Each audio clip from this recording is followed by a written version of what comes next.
DeFi, which stands for Decentralized Finance. This is a $9 trillion per year marketplace. I want to talk about our brand new DeFi Academy. Our first program is called the DeFi Accelerator, and we have been absolutely inundated with applications from around the world. I'm going to be talking about how you can profit from what I'm calling the greatest dislocation of wealth in human history. Decentralized finance is already revolutionizing the world of finance. You just don't know it yet. I'm going to talk about the difference between DeFi and cryptocurrencies. There's a big difference. I want to go into how to trade the markets. It takes a lot of discipline. It takes emotional discipline. It takes intelligence. It's not an easy thing to do. I'm looking for a small group of people who want to actively participate in this upcoming DeFi revolution.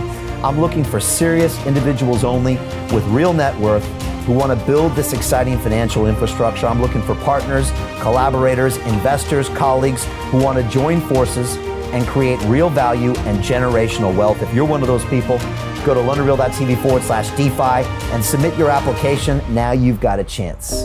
Life all comes down to a few moments.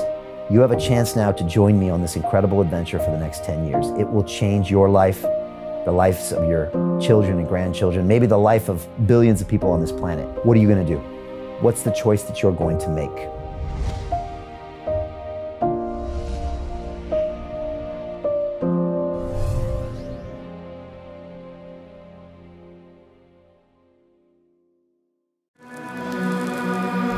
Politicians around the world are trying to gradually reduce democracy until they can eradicate it completely. Every transaction you ever made tells something about your politics, your associations. If the people in power choose to, they can decide to debank you. Now imagine what happens if your bank account is shut down and cash doesn't exist. You can just cut off millions of people from access to the world economy. Make them non-people. They're doing that today. China is using technology to monitor all of its people. The world's first digital dictatorship. And then there's the alternative. True peer-to-peer digital currencies that do not belong or are not controlled by any state, any corporation. Your move, government. You can't remove crypto from your country. Now I've made it my mission to educate as many people as possible about the future impact of open blockchain technology that give you complete freedom and privacy to transact. Declare independence. You can take control of your own money, and no one holds your money for you.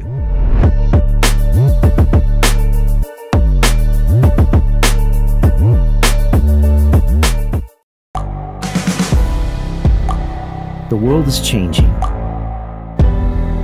Inspiration is everywhere. It has never been so easy to connect, share, and bring people together. We're learning from others and finding the best in ourselves. Challenging our beliefs. Sharing our vulnerability. Overcoming our fears. Transforming ourselves so we can transform the world. How far can we go? This is London Real. I am Brian Rose. My guest today is...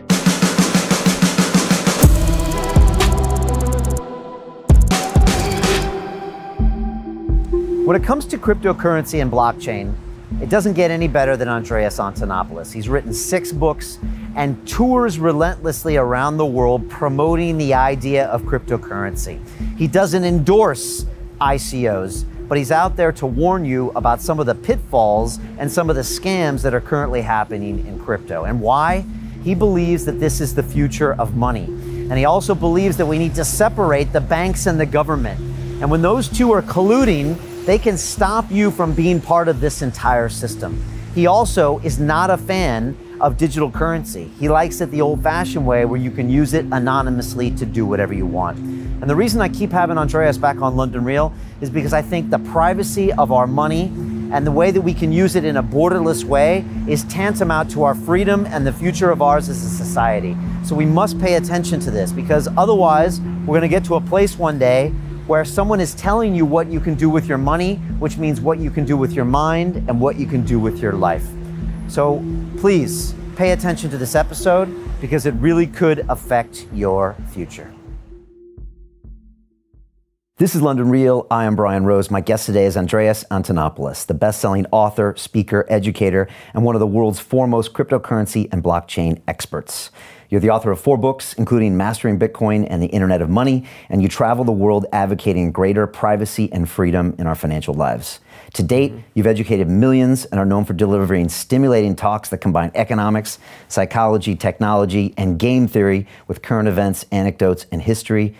Andreas, welcome back to London Real. Oh, thank you so much for having me back. It was so much fun the last 2 times we did it, and I'm glad we got an opportunity to do it again. Yeah, I'm so excited. It feels like you were here yesterday. I feel like I know you. And I always tell people there's only one guest we have on to talk about crypto, blockchain, and that's you, because you're the guy that just, not only do you have an amazing history, you know so much about it, but you also, you kind of, you separate yourself from the economics of that business. So you are always this kind of, I don't know, true source of information. That's the way I look at you. Because, you go out there really, I feel it's part of your mission just to spread information, right? Did I read that right? Yeah, I mean, I like to think of myself as focused on education, but almost like the Walmart greeter of open blockchains. Like I'm the old guy who's standing inside the door, and you come in and you go, "Welcome, folks. Can I interest you in some barbecue equipment in aisle 4 this month?" It's like, I'm, for many people, the first face they see or the first video they watch when they get interested in crypto. And so now I've made it my mission to give people useful, neutral information that they can easily understand, and guide them on a safe road into this crazy space with all of the drama and madness that's going on around it. Yeah, and there is a lot of craziness. I might want to actually start with kind of my own history and education of Bitcoin. And then I really want to talk about what's going on with you. First of all, what's it like to be in London compared to all the other places you travel? What's your relationship like with this city? Well, I lived here for 10 years. I'm half British. I went to school here and all of that. So London is exactly as I left it. I arrived yesterday. It's been raining continuously. It will rain continuously until the day I leave. So it feels immediately familiar. Right. And yeah, I mean, I love London, and I come back often. And when I'm here and when I'm talking to people who are here, you'll probably notice my accent shifts and some more Britishisms start coming out of my mouth. So that's one of the things that London does to me. Yeah, it kind of pulls that out, right? Yeah. And otherwise, you literally are nonstop traveling the world. I mean, we were talking earlier, and you were making a joke about Airbnb. I mean, you've basically been going from Airbnb to Airbnb for 3.5 years, right? Yeah. So I quit having an apartment 4 years ago, and now I don't have a permanent base. Everything I own fits in 2 suitcases and a little shoulder bag, and I travel with that continuously. That's all the belongings I have in the world. 46 kilos, or for our American audience, 98 pounds of stuff. And there's this magical thing that happens when your stuff weighs less than you, and it takes a whole burden off, like just not having things. A very Zen way of life. Everything I need, I know exactly where it is, because I have to repack it after 2 weeks. And I just travel from place to place, which means half the flights, because I don't go back somewhere, right? And now I actually get to enjoy the places I visit, because most of the time, if I have a conference, I'll then stay for 2 weeks and get to see the city I'm in. Whereas before it was airport, Marriott hotel, conference, hotel, airport, home. And I'd never see a city. I'd see it whisking by on the freeway. And why'd you choose to go nomadic? What was the final straw? The final straw was when I realized that I had been spending less than a month per year in my house for more than a year. And in fact, I was in Rio de Janeiro. I was on Ipanema Beach. I was having a caipirinha at 10 o'clock in the morning, and it was April. And back home in the United States, the city where I was living at the time was under about a foot of snow, and it was continuously snowing. And 3 weeks from that moment, I had another event in Buenos Aires, Argentina. And in between, I was flying home to do what? To pay bills, to restock the fridge, then have to empty the fridge, do laundry, unpack, repack, leave. I'm like, why am I doing that? If instead I spent that week here, it's a shorter flight, I'm having a caipirinha on the beach at 11 o'clock in the morning and it's not snowing, and it's actually cheaper for me to live here than it is to live back home. So I did it, and the cost of my life dropped quite substantially, in fact, because the United States is one of the most expensive places in the world to live. And it also allowed me to spend more time in the places where I think crypto is important, specifically South America and Southeast Asia. Okay, good. And I want to talk about those locations and why they're important for crypto. But I've got a few guests actually that do what you do. I just had a yoga guy named Dylan Werner who does the same thing. A guy named Steve Maxwell, he just travels with that pack on his back, and it's becoming more popular. It's becoming... Tim Sykes as well, a trader, just came out. It's becoming tremendously popular, this whole digital nomad lifestyle. But I think it's important to remember that it also represents a unique and enormous privilege, and even a demonstration of privilege. First of all, I have a British and an American passport. That means I can go to 160 countries around the world for 90 days with no visas, no problems. Secondly, I can go to countries. Like, I've met a lot of people in my travels who I tell them, you know, have you ever visited the United States? And like, I've been trying for years, I can't get a visa. They won't let me in at all. Successful people who have every reason to just visit as a tourist, can't get in. Same for Europe. And so that ability, it's not a matter of cost, but there is an enormous amount of privilege that comes with birthplace. Just a random fact of life that none of us have any control over. Right. Yeah, and that's going to be relevant because I want to talk about borders and money and everything. So for anybody watching now, we're going to get down into it and talk about, you know, the rise in Bitcoin over a couple of years ago, the blockchain's implications, and then what is suitable for blockchain technology and what is not. You did a great speech recently where you said, throw out a word and throw blockchain at the end of it, and does this make sense? And you said healthcare, asparagus, all this other stuff. So I want to talk about that, why this conversation is important. Your last conversation with us, the privacy of your money and your transactions is something we really talked about, and it's something so serious that I don't think people really think about. You know, people always are clamoring about the privacy on their devices and the privacy of their social media platforms, and yet they don't even think twice that all of their banking and transactional information is known by a company that we don't really think much about. And that information is probably more crucial in understanding what you're all about than all the posts on Facebook. So I'd love to talk about that as well. I was just having a bit of a memory lane going back through our episodes and my own experience with Bitcoin. I'm going to give you my quick background, and then maybe you can give us maybe your quick background, and then some of the big things that you're seeing that we need to talk about with crypto. So for me, the first episode I had on crypto was back in May 2013, and I had, of all people, Max Kaiser from Russia Today on the show, who had been talking about Bitcoin for a long time, and I didn't know who else to talk about. Couldn't find you at the time, and so Kaiser came over and started talking about Bitcoin. I had actually played around with some Bitcoin about a year earlier, and might have used some Bitcoin. I may or may not have used some to buy something on the Silk Road. And at one point I had an episode about psychedelics and that kind of thing.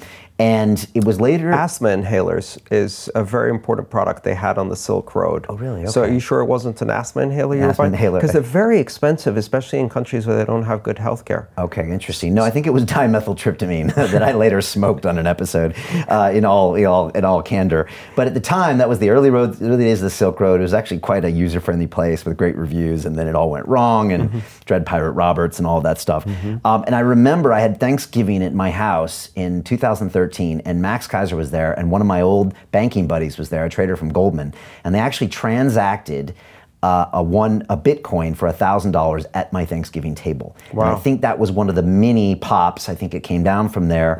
And then, look, I just started talking to you about it. A lot of people started having conversations to understand what crypto was. And then the next data point, and I'll tell you this is fascinating, was at a Christmas party at my company almost a year and a half ago, where I was talking to the team and I realized that half of my team was invested in crypto. And I was like, this is crazy, because it became a speculative instrument all of a sudden, and it was this kind of a boom.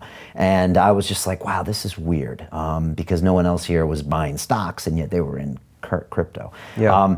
So anyways, and then we saw some ICOs, and then the price came down, and so that's kind of been my weird little ride of personal experience with crypto. Yeah. And talking to you, which is fascinating. Yeah. So first of all, what do you think of some of those data points as far as what I remember of crypto? Because I mean, I'm surprised at how early you picked up on it. And I think it takes quite an open mind to pick up on this technology, especially when it was much less well known. Today, it's a household name. You know, you see it on TV all the time. But there was a time when nobody was talking about this other than geeks, and it wasn't much before when you got involved. Right. So, and if you in fact got involved in the middle of 2012, that's the same time I found out about it and started getting involved. Okay, and you read the white paper on it and were just fascinated by the elegance of the technology, right? That's correct, yeah. It just blew my mind. And the price of Bitcoin then was roughly $2. $2. Yeah. Okay.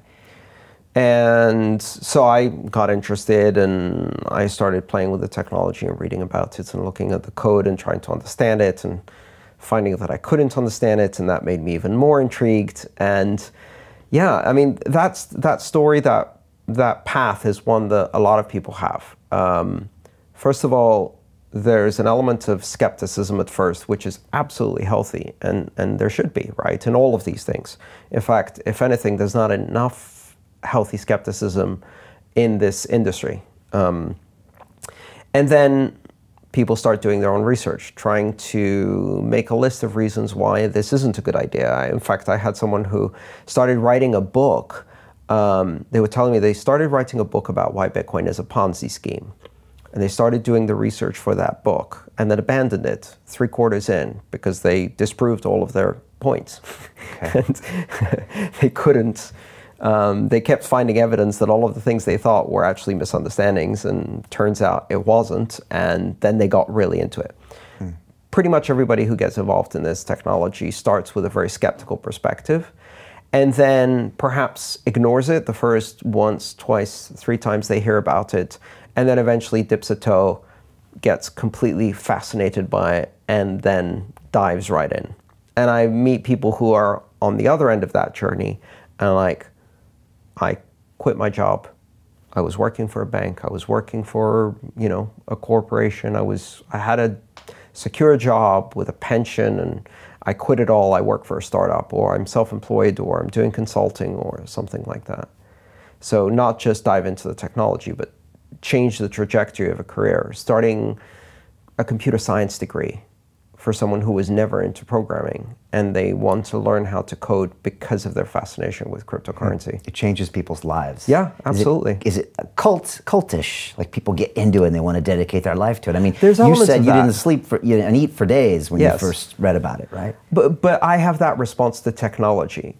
It wasn't this specific technology. I had that response previously to other technologies that fascinated me, like the early internet, the first web browser, the first open source operating system. My first computer when I was 10, that happened to me. There are many reasons why people may get obsessed, right? Some people are driven by technology, they get obsessed by that. Some people are obsessed by some of the political and ideological implications of breaking down borders and connecting the world and freeing people from control of governments and corporations, of privacy. Some are excited by the investment, speculation, and the possibility of getting rich, right? Which is a terrible idea. But that attracts a lot of people, right? So I would say the majority of people, the first time they get involved in crypto, it's probably because they heard that it's some kind of investment opportunity. Someone tried to sell it to them in some unscrupulous way. or they got pulled into a Ponzi scheme, or one of the other cryptocurrencies that are more or less pump and dump scams. And then they discover that's a pump and dump scam, and they're like, find others that are not, right? No matter what the motivations. I think in the end, the people who stay after the price does one of those find another reason to be interested. So they might come in because of speculation and mania. And then the ones who were only motivated by that, they leave. And the ones who stick around a year into the crash have found other motivations. They like the community, they understand the technology will be better, they're driven by the political implications. And I try to cultivate the understanding of the technology. So like, okay, welcome. You came because you want to get rich. That's okay. You're all welcome. Now let me tell you about why you should stay because of the technology, even after the price crashes. How do you feel when it's the big speculation moment? Because like Bitcoin is almost like, not your baby, but it's something that you've had a relationship for a long time. And then in 2017, we saw that it was just this massive speculative play. People are jumping in and all that stuff.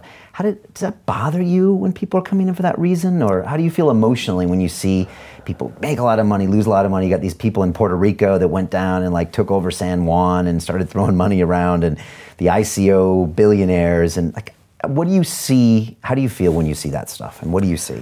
I mean, it bothers me to a certain extent. First of all, 2017 was the 7th or 8th bubble. And it wasn't even the largest one, because, you know, when you look at these assets or currencies, you got to think of percentages, right? So when something goes from $1 to $30, it doesn't feel like a huge rise, but it's actually a 3,000% rise, which is bigger, which it did in 2012. Right. Which was a bigger rise than the recent one. It's just the numbers are bigger now. Right. But as a percentage, actually, the spreads have been getting smaller. And every time this happens, it attracts the wrong crowd.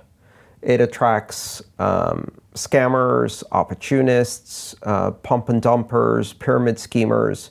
And the ICO market enabled a lot of those people to make their own coin. One of the things that people don't realize, the reason this all happened in the ICO market is because a new blockchain, a new open public blockchain called Ethereum, made it so that you could build a scalable, secure, transferable, censorship-resistant, open, borderless blockchain on top by writing 20 lines of code. Okay. So the Ethereum allowed other people to piggyback on that framework to launch their ICOs. It's a programmable blockchain. So what do people use a programmable blockchain to do? I have many ideas, all of which are interesting and fascinating projects, mostly around censorship and privacy. But that's not what people chose to do.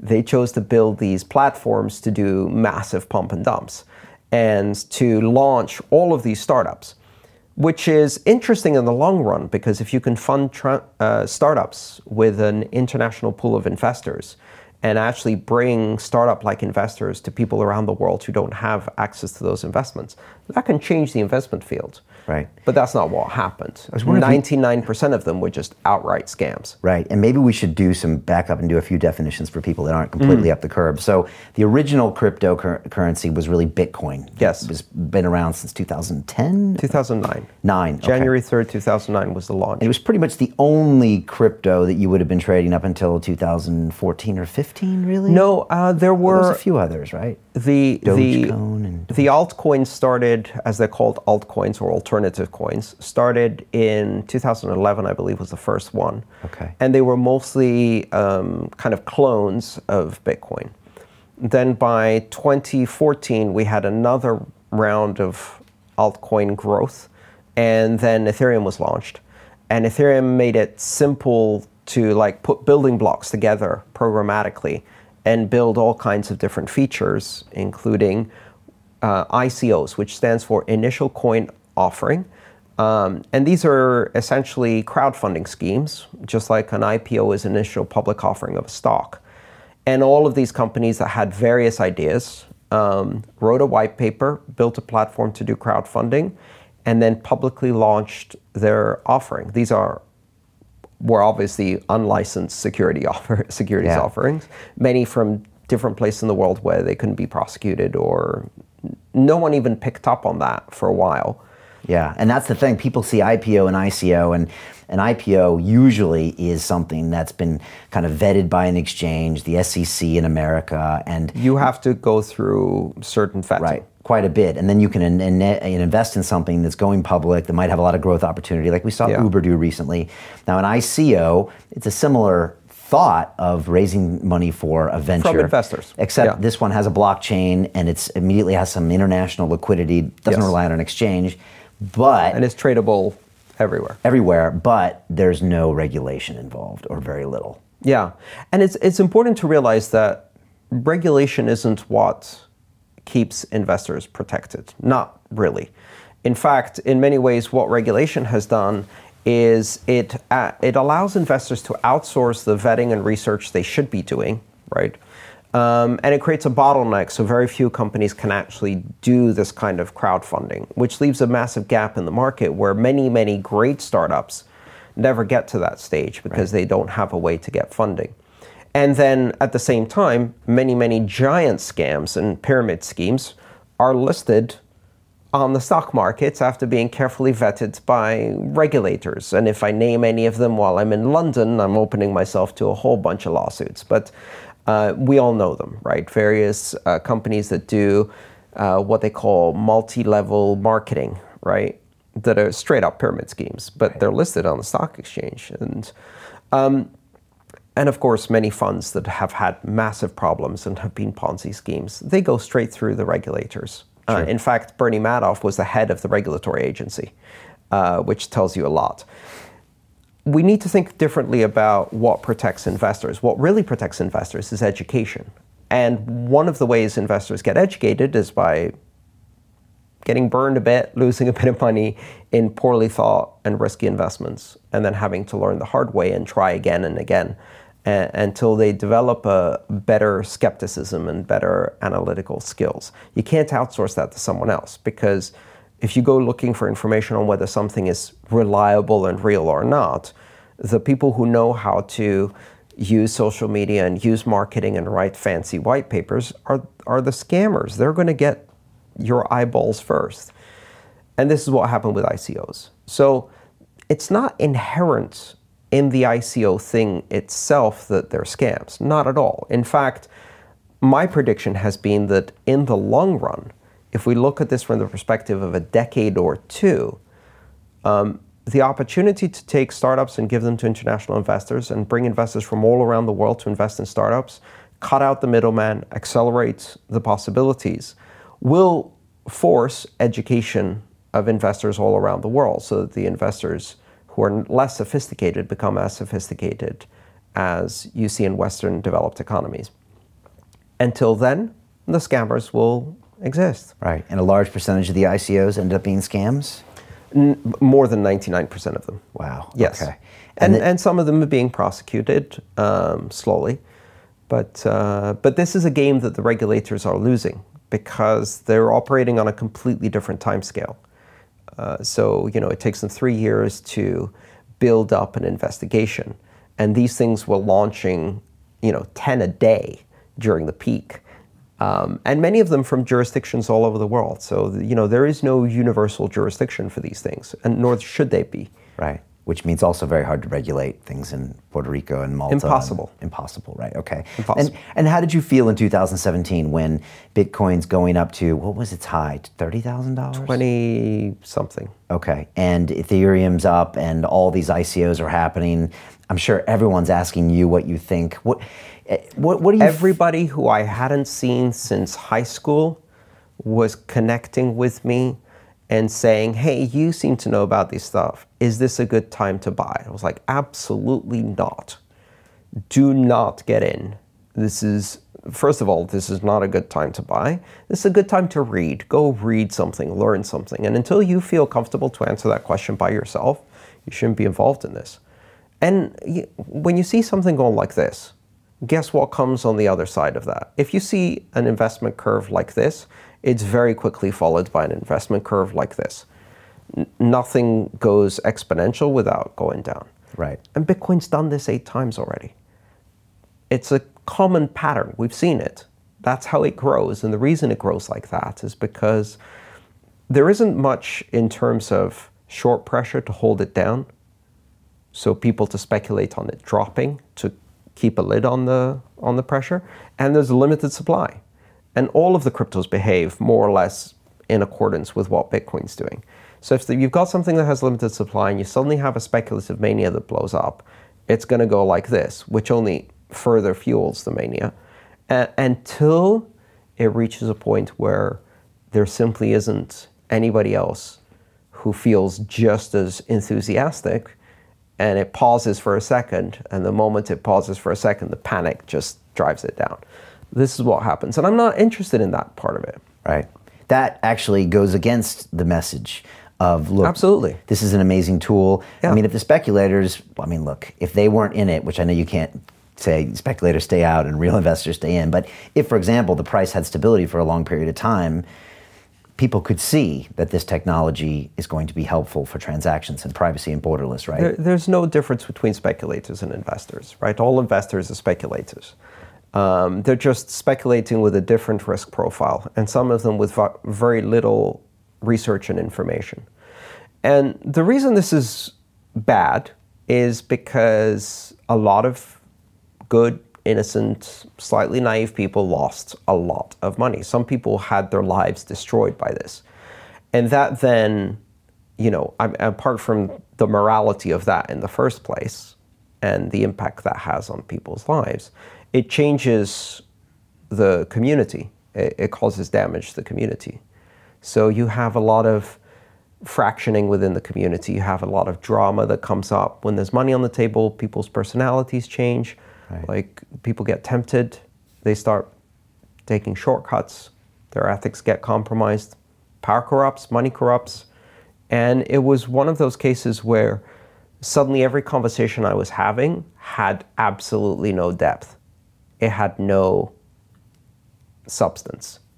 It was all about, how do I get to the money as quickly as possible? Right. Or how much money I just made, or Bitcoin's going here. So everything just became... Well, I was being asked to become an ICO advisor. I can't imagine... 10 times a day. Yeah. I can't imagine the money that's been thrown at you for that kind of stuff. I can tell you the price. It was, we published some of the letters. Many of the people in the space who were being asked, they were offering $250,000 for a single social media post, and to put my name on their website. Yeah. Does that test your commitment to your values and ethics, or not even for a second? It tests my stomach and whether I can keep my lunch down. I mean, it was disgusting. I put up a page on my site where it said promote, advertise, or advise for your ICO, which was just a long page of why I won't do it. And I put it on my contact page because people kept sending me contacts through whatever form they could find. So I put a form up there that just went straight into the trash. And it made you disgusted. Absolutely. Because someone is ruining something you think is beautiful. And damaging people's lives and behaving in unethical ways. And also they're asking me to compromise my values. I don't do endorsements. I don't do products. I don't talk about products. I don't talk about projects. I don't talk about people. I talk about technology. I'm not interested in the price, and I've never done that. So when all of these people were asking me to be their advisor, I was like, look at my work. I've consistently declined to do that. I'm not going to start doing it now. Certainly not. And you've never been tempted to be the CEO of some company or to be advisor to this? Or I mean, I am the CEO of a company. Sure. I'm the CEO of actually several companies. I'm the CEO of an education company, an events company, a publishing company that's now published 6 different books, both my own and others, and a consulting company where I do advisory work. So this is one of the things. I actually do advise companies. The first rule of my advisory contract is you can never mention my name to anyone, and I will never mention your name. That's it. That's the first rule. So a lot of companies that came to me, they said, we want you to be an advisor. I'm like, okay, well, The first rule is you can never mention my name to anyone, and where'd you go? It was a very easy way to clear out all of the bullshit. Because they wanted an endorsement at the end. That's what they wanted. They wanted my marketing. And as soon as I took that off the table, they weren't interested in my advice. I actually do have a couple of companies that I work with, and they're interested in serious strategic advice and asking my opinion and helping them understand the market, which I understand quite well. And it's not a big business for me. I don't have much time. I don't charge ridiculous rates.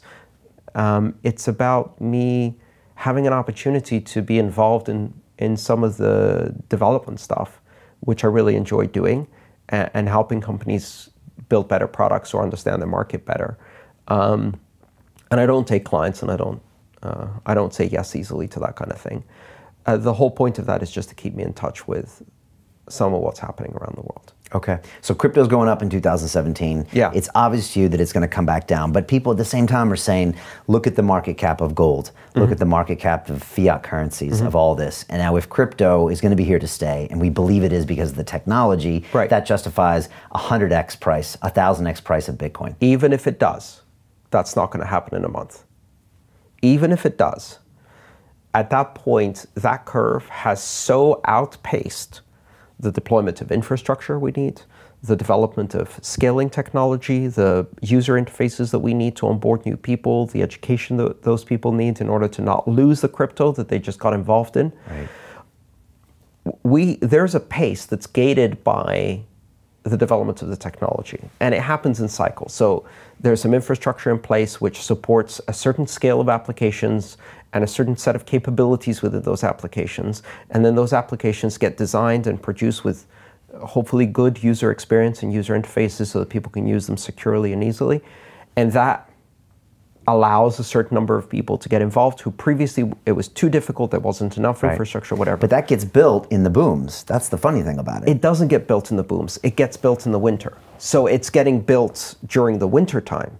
Okay. In the booms, no one has time to build anything because you're getting completely overwhelmed by all of this noise. But the exchanges are getting involved, and the brokers are getting involved. The money is and coming in. Coinbase was building up infrastructure, and Coinbase was struggling to keep up. All of the exchanges were struggling to keep up. At some point, they were signing up 100,000 clients a week during probably the first or second week of December, which was the peak of the craziness. Right.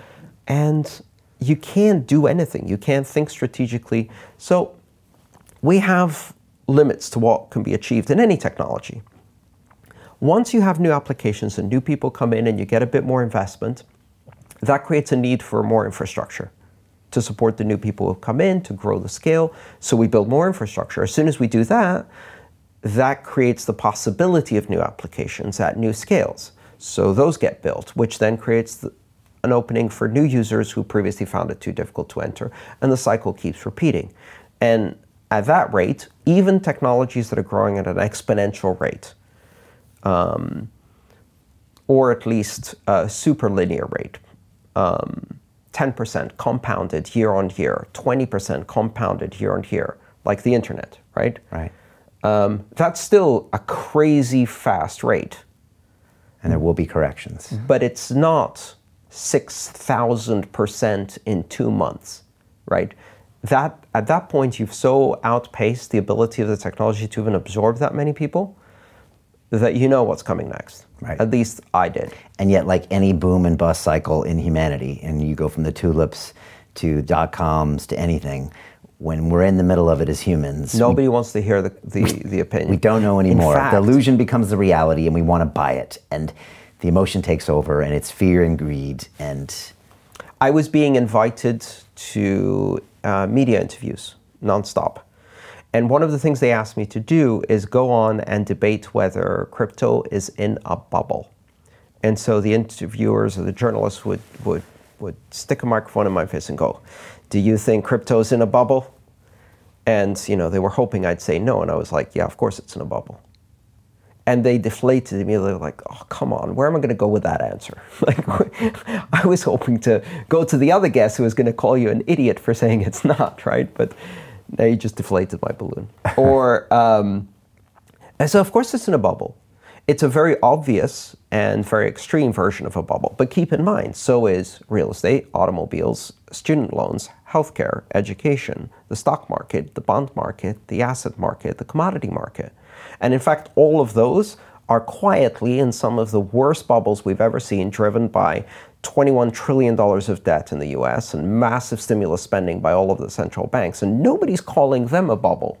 And if they burst, we're going to have a much bigger problem on our hands, right? If crypto bursts, yeah, people are going to get hurt, but it's a fairly limited number of people on a fairly limited capital basis who the craziest of them invested big parts of their net worth, but most people didn't. But when the real estate market or the jobs market or corporate bonds crash or currencies crash, it takes entire countries, it wipes out the middle class, it causes long-term generational destruction.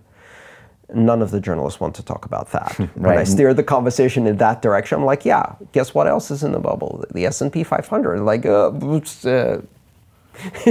don't want to talk about that. Yeah.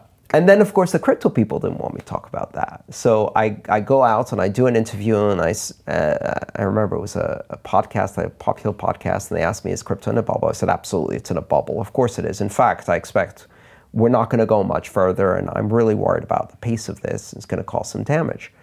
The very next week, they did another podcast in another place talking about this interview, and the screenshot, the thumbnail, was me in a Darth Vader mask, and the title of the thing was, has Andreas gone over to the dark side? Because I said the B word, I said bubble. And I was like, how could you say it's in a bubble? This is... Because you're such an advocate of the currency, they didn't Yes. expect you to say that. I betrayed the doctrine by saying it's in a bubble. Yeah, it was a bubble, and it was ridiculous. And as soon as it finished, I was very saddened by the fact that I knew a lot of people had been hurt. But I was like, okay, now we can get back to work. Now we can start building. And I actually started writing my 4th book. Okay. Just about a week after the bubble burst. Okay, and so we've been in that winter now for what, a year and a half? And what is that? Actually, we popped out of the winter about a month ago. Okay, at least of the deep freeze. All right, and Bitcoin started going up to the... So it went from about 20,000 down to, I think the lowest was about 3,100 US dollars. And then over the last month and a half, it went back up past 9. And then in the last couple of weeks, retrenched a bit, and is now at about 7,900. Okay. Yeah. All right. So, and these cycles keep repeating. A lot of people forgot about it. And then the funny thing is that one of the things that gives us strength is people hear that this bubble thing has happened, and they're like, okay, so it's dead. You see, the quintessential thing about bubbles that are not based on any fundamentals, like tulip bubbles, is they burst once. That's it. They never reinflate again. Cyclical growth bubbles, which are in things that actually do have foundation, like real estate going, or a whole economy, growing fast and then going through this kind of cycle, or crypto, which actually some of it does have fundamentals behind it, reinflates again. So now we had another big run up. I mean, it doubled in price in a month and a half, which is, again, too fast. Right. But now it's in play again, and we're going to start to potentially see similar behaviors. I hope not. I hope people learned. But if you look at the price action over the last 8-10 years, it's coming again soon in the next 12 to 24 months. There'll be another breakthrough, and guess what? It'll probably go over the previous price. I don't know. Maybe not. I mean, it might keep going down again, and we may end up back in the negative territory. I don't know. Don't care. Don't care. What I do care about is that over the past 2 years, what has happened is a lot of the money that flowed in obviously turned into investment. A lot of people got jobs and got hired, and some of them were developers and big exchanges and wallets and things like that. They were able to use some of the appreciation in price for their holdings to invest in infrastructure, to build better operations center, to hire more customer service people so that they could better withstand the next cycle. And out of that comes better software and more development. So developers have been hard at work. They really never stopped. The community's grown. And once again, you get to see who's really in it for the technology and who isn't.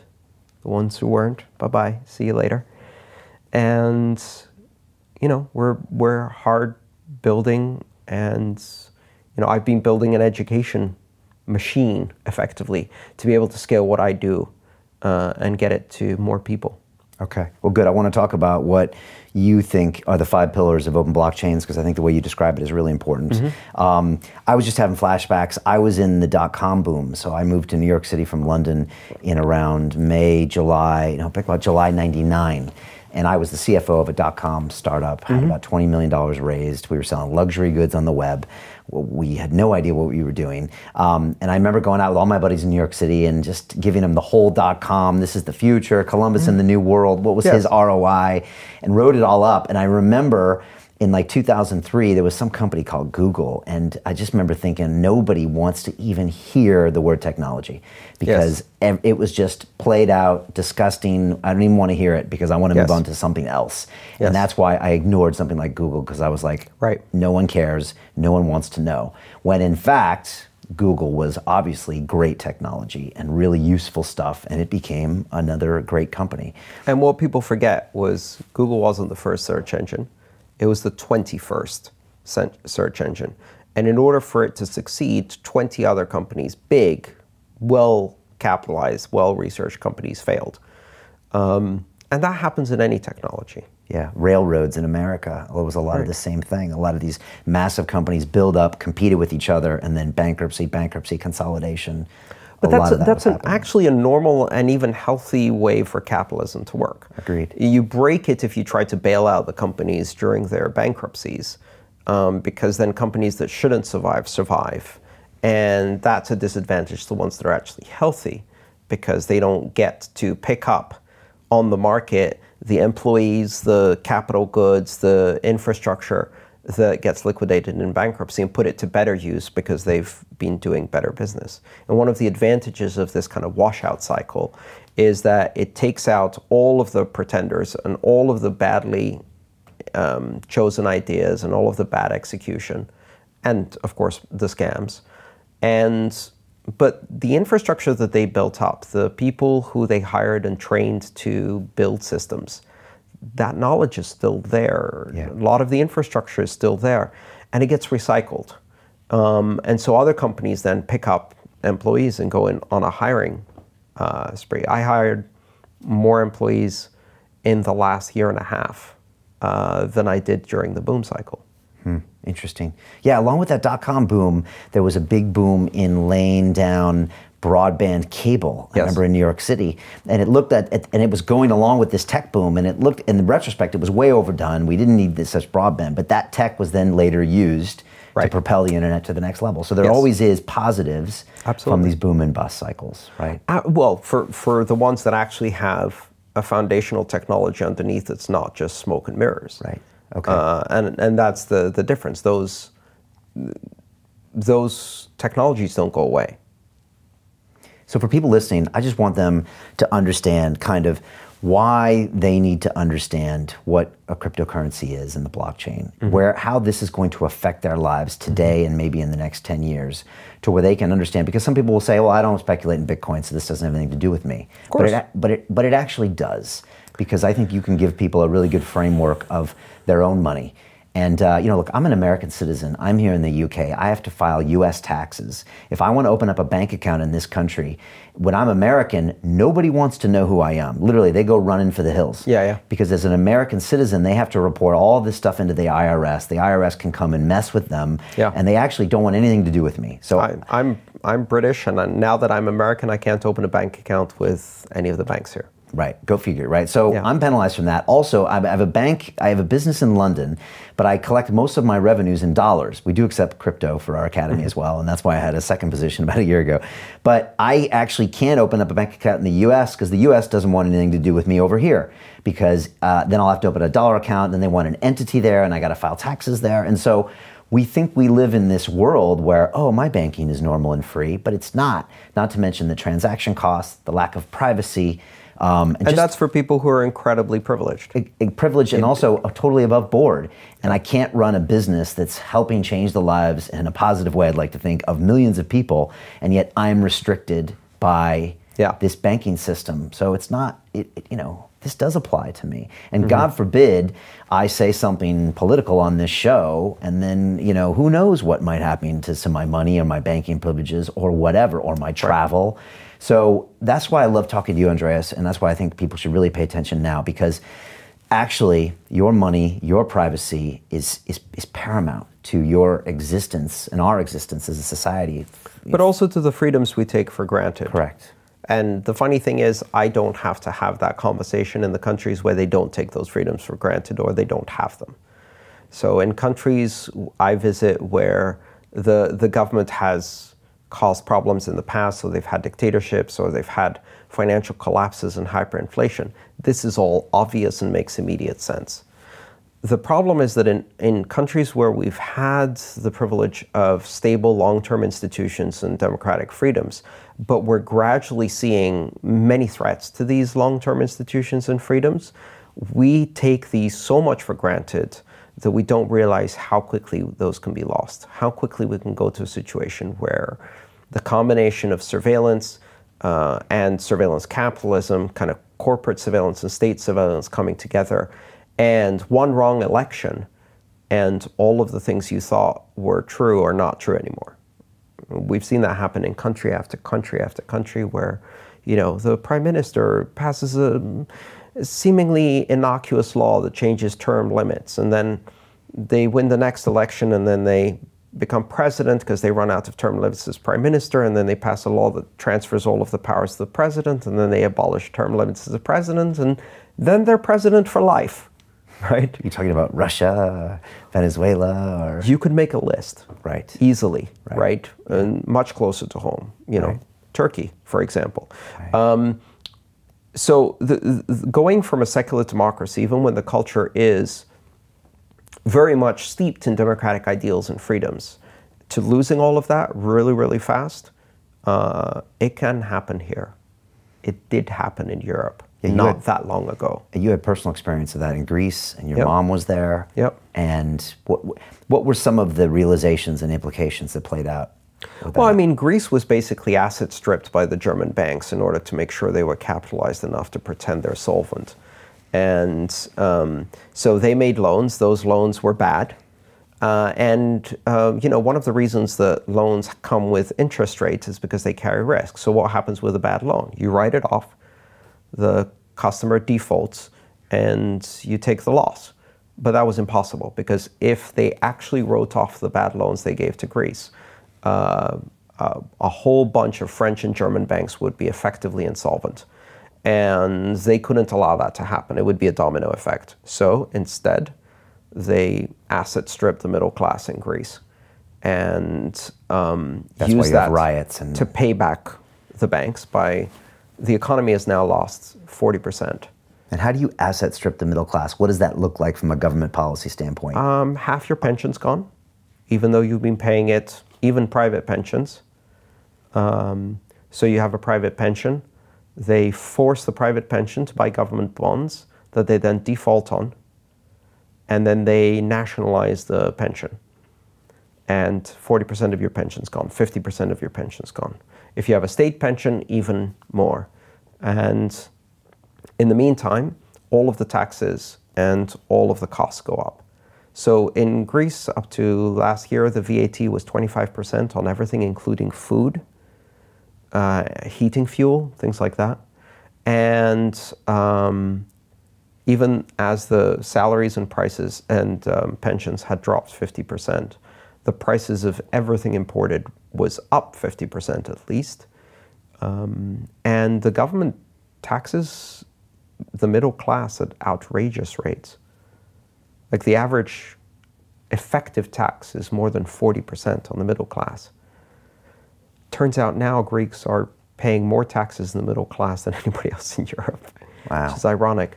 And all of this is to make sure that Greece can continue to make payments on loans that should have gone bad, so that those payments can go back to Deutsche Bank and Paribas and all of the other banks in Europe that made these bad loans, so that they can keep those loans on the asset side of their balance sheet to pretend they're solvent. Right. And this could potentially happen to any country. I mean, this is what's happened 4 or 5 times to Argentina. It's, you know, it's what was called shock doctrine, right? If you know the book, which the IMF comes in, they do a bailout with loans, they impose austerity, they demand repayment, they force the country to privatize all the assets, sell it to private companies, strip the pensions, and then the economy crashes, and then they have to take on more loans to pay the previous loans, and the cycle repeats every 20 or 30 years.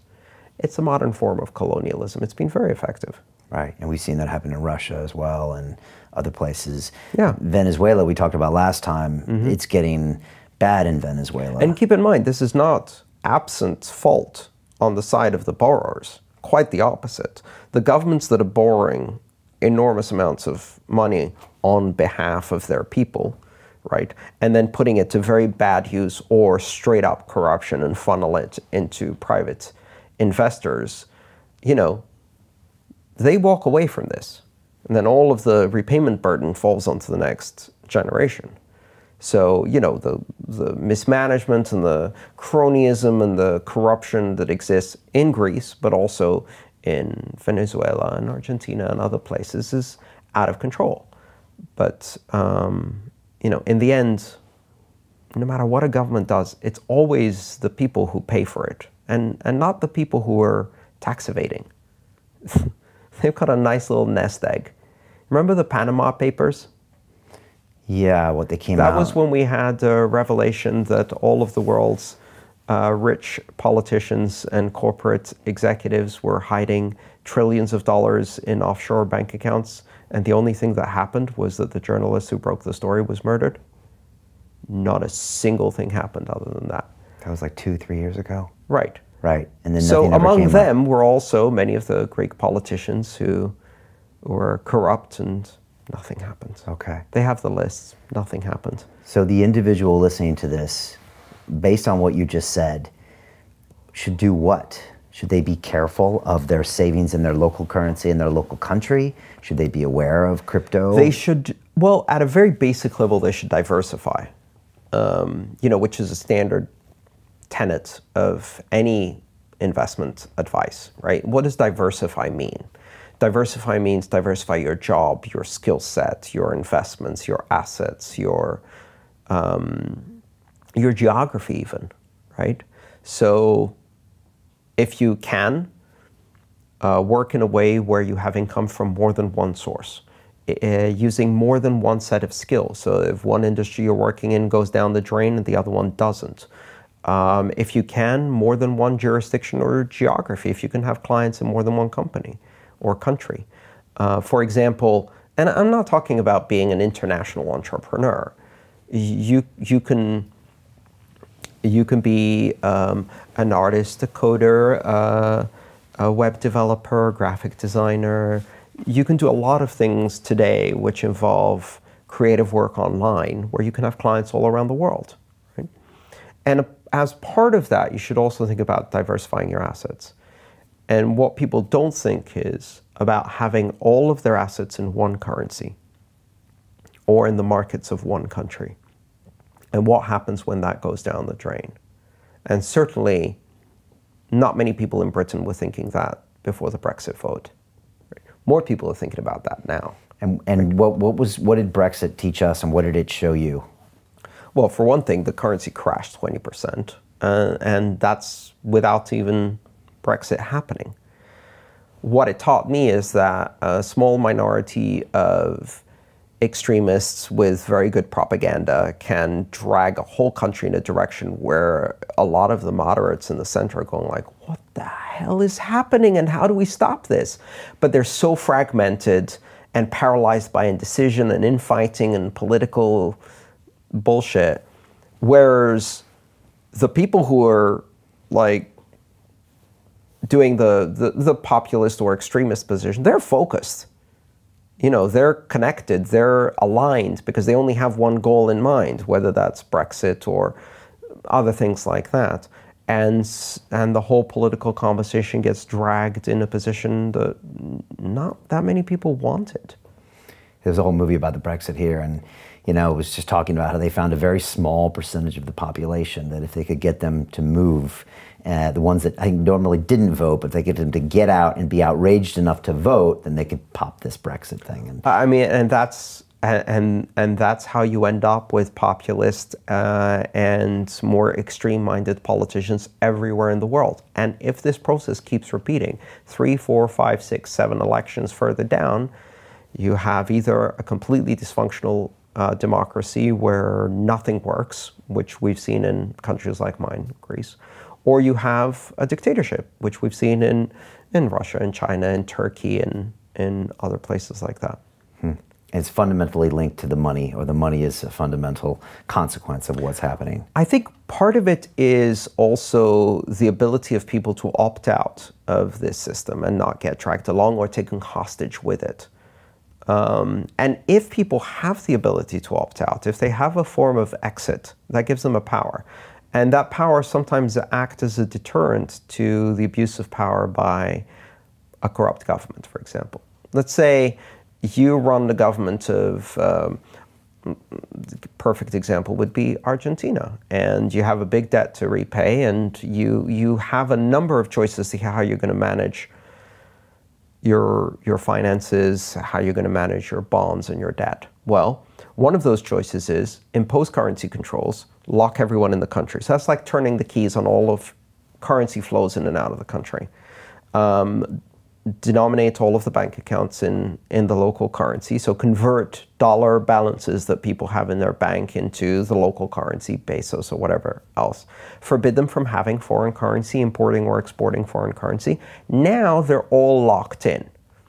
And then you drive up the interest rates and you inflate the debt away because you just drive the value of the money down. But the problem is what that's doing is it's stealing all of the value that people have put into building wealth for the next generation, basically investment they made into the future for their children. Now imagine what happens when you know that the moment you start doing it, they can all turn to crypto and there is no border you can erect to hold them in. They don't all need to do that. Maybe 10%, 15%, 20% of the population is enough to diffuse that entire strategy. At this point, if 20% of them basically dump the currency before you get to do that and have already diversified and they start trading, then they're going to preempt that move, and then the government has to choose another way of dealing with the problem. Right, so that people can take the power back. Yes. Right. It's what they call the Chekov's gun.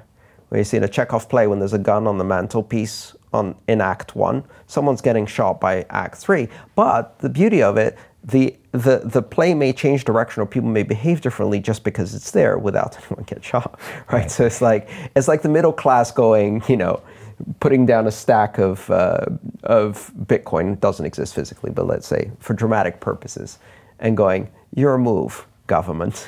Right. I'm ready to exit. You want to take me hostage? I'm ready to exit. Do you think everybody should have a percentage of their net worth in crypto for that reason? I think everybody should have diversified assets. Okay, but I mean, you could have I don't think everybody should have crypto today. Okay. And part of the reason is that if people don't understand the technology and have not educated themselves, the process of selecting what to invest in, how to store it without leaving it on an exchange or having a third party manage it, which is just as dangerous, more dangerous than having money in the bank because crypto can be transferred much more easily. Without the necessary knowledge on how to do some basic things about security and how to avoid scams, most people aren't ready for that. Okay. So I don't think most people are quite ready. Now, I'm probably going to get a lot of flack for saying that. Our job as people who are involved in technology and education is to make everyone ready. And that means, on one hand, making the technology a lot easier to use, and use in a way that's secure by default, where if you use it the intuitive way, it's secure. You don't have to think of a way to use it, right?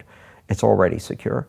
And then build better user interfaces. We have to get it to the point where it's very, very easy to use, and very easy to use in a way that you have what some people in our space call monetary sovereignty, where you can declare independence in a small way, in a diversified way perhaps, or even for some people for ideological reasons, in a big way, where you can take control of your own money and no one holds your money for you. And it's not there yet. I mean, It's not there yet for everyone. Okay. It's there for some. Right. It requires a lot of basic hurdles. So not to be rich, that's not the case. You don't have to be rich. You can buy a tiny, tiny, tiny fraction. You can buy £1, British pound, or $1 worth of crypto if you want. You don't have to buy a whole Bitcoin. That's a big misunderstanding that exists. And you can start learning the skills and reading the educational materials for free. You don't need to invest anything in that. What it does require, however, and this is one of the reasons why we can't really help many of the people who need this stuff the most, is it requires literacy. Often it requires literacy in English language, which is a big barrier to adoption, and it's been a huge part of my mission is to make this multilingual as much as possible. It requires numeracy. It requires some basic financial education. You need to understand some basic concepts. And it also requires a familiarity with complex technology, or at least a willingness to engage with complex technology without being completely paralyzed. So I can't teach my dad how to do this. I can't teach my dad how to do this securely. But he can use a mobile phone, which is complex technology. He uses a flip phone. Okay. He tried to use a smartphone. He's 88 years old. He doesn't want to. Right. So we're not there yet. He wanted to, and he's got an Android tablet. He's very happy with that. Are you frustrated by the fact that we don't see Amazon and a lot of these places accepting crypto? No, not so much. Again, because that's not really that important. Because the people who need this, and I'm seeing a lot of this demand mostly in the global south, right? They don't even have access to Amazon anyway. Okay. Global south, this is Africa, South America. Central and South Africa, Southeast Asia. Yes. And how are they using crypto right now? In some places it's very vibrant. Mostly the places where they need it a lot, and they also have high enough levels of technology adoption, literacy, numeracy to do that. So Argentina is a great example. In other places, there's a big backlash from the government and setbacks. India, they banned exchanges from having bank accounts and basically shut down the legitimate side of the crypto sector, or not the legitimate, I should say the regulated side of the crypto sector. And all they left was whatever people were willing to do underground. I have a little slogan to explain that to regulators and legislators, which is, you can remove your country from crypto, but you can't remove crypto from your country. So what you do if you ban it, you don't remove crypto from your country. It's still there. It just goes into the shadows, right? Which actually ends up funding unscrupulous characters, just like any other form of prohibition, drug prohibition, alcohol prohibition, whatever. And at the same time, it just prevents not only the middle class from participating, because they don't want to go into that shady environment, mostly, unless they really need to. And it also prevents people from building startups and building infrastructure and building jobs and growth. Okay. But that's a big setback because India is such a massive market in terms of population, and it could use it. I was so encouraged by the early signs, some really great developments in India. They had a vibrant cryptocurrency sector. They don't have enough investment opportunities. The country has the largest holdings of gold in the world in the private hands. Basically, every woman in India owns a tiny bit of gold, or even a lot of gold as part of a dowry. It's an investment. They know how to diversify as well, right? Yes, right. They don't trust paper money. They had a demonetization, which was enormously destructive to the economy. Okay. And which basically you wake up one day and they tell you, oh, the 20-pound note is no longer valid tender. You have 90 days to return it to your bank to exchange it for the new notes. And if you can't explain where you got all your cash from, it will be confiscated. That's financial education right there. Chaos. That'll sober you up. And 1.5 billion people who speak English in very large numbers, who have an 80% undocumented, they don't have IDs, forms of ID, an unbanked population. It's not 80% now, it's a bit less, but... Wow. So perfect, basically, for the crypto market. Yeah, they totally need it. And also a large destination for international remittances because of the millions of Indians who live abroad and send money home to their families and get ripped off by money transmitting companies that take a big chunk of that. Right. Western Union takes massive chunks out of people's transactions. Yes, the poorer the country, the more expensive it is. So, you know, we've had all of these developments. And, you know, to your point, does everybody need crypto or should everybody buy some? I think people who have a familiarity with technology, who are concerned about the way the future of the world is developing, who want to take a gradual approach and learn a bit and then dip a toe, you know, like take a small, reasonable invest. That's always a good idea. It's a good idea for diversification. At the very least, you'll get to practice with this technology and see what it's like, which, by the way, is why I think a lot of your staff have done that. We see a very, very strong generational component here.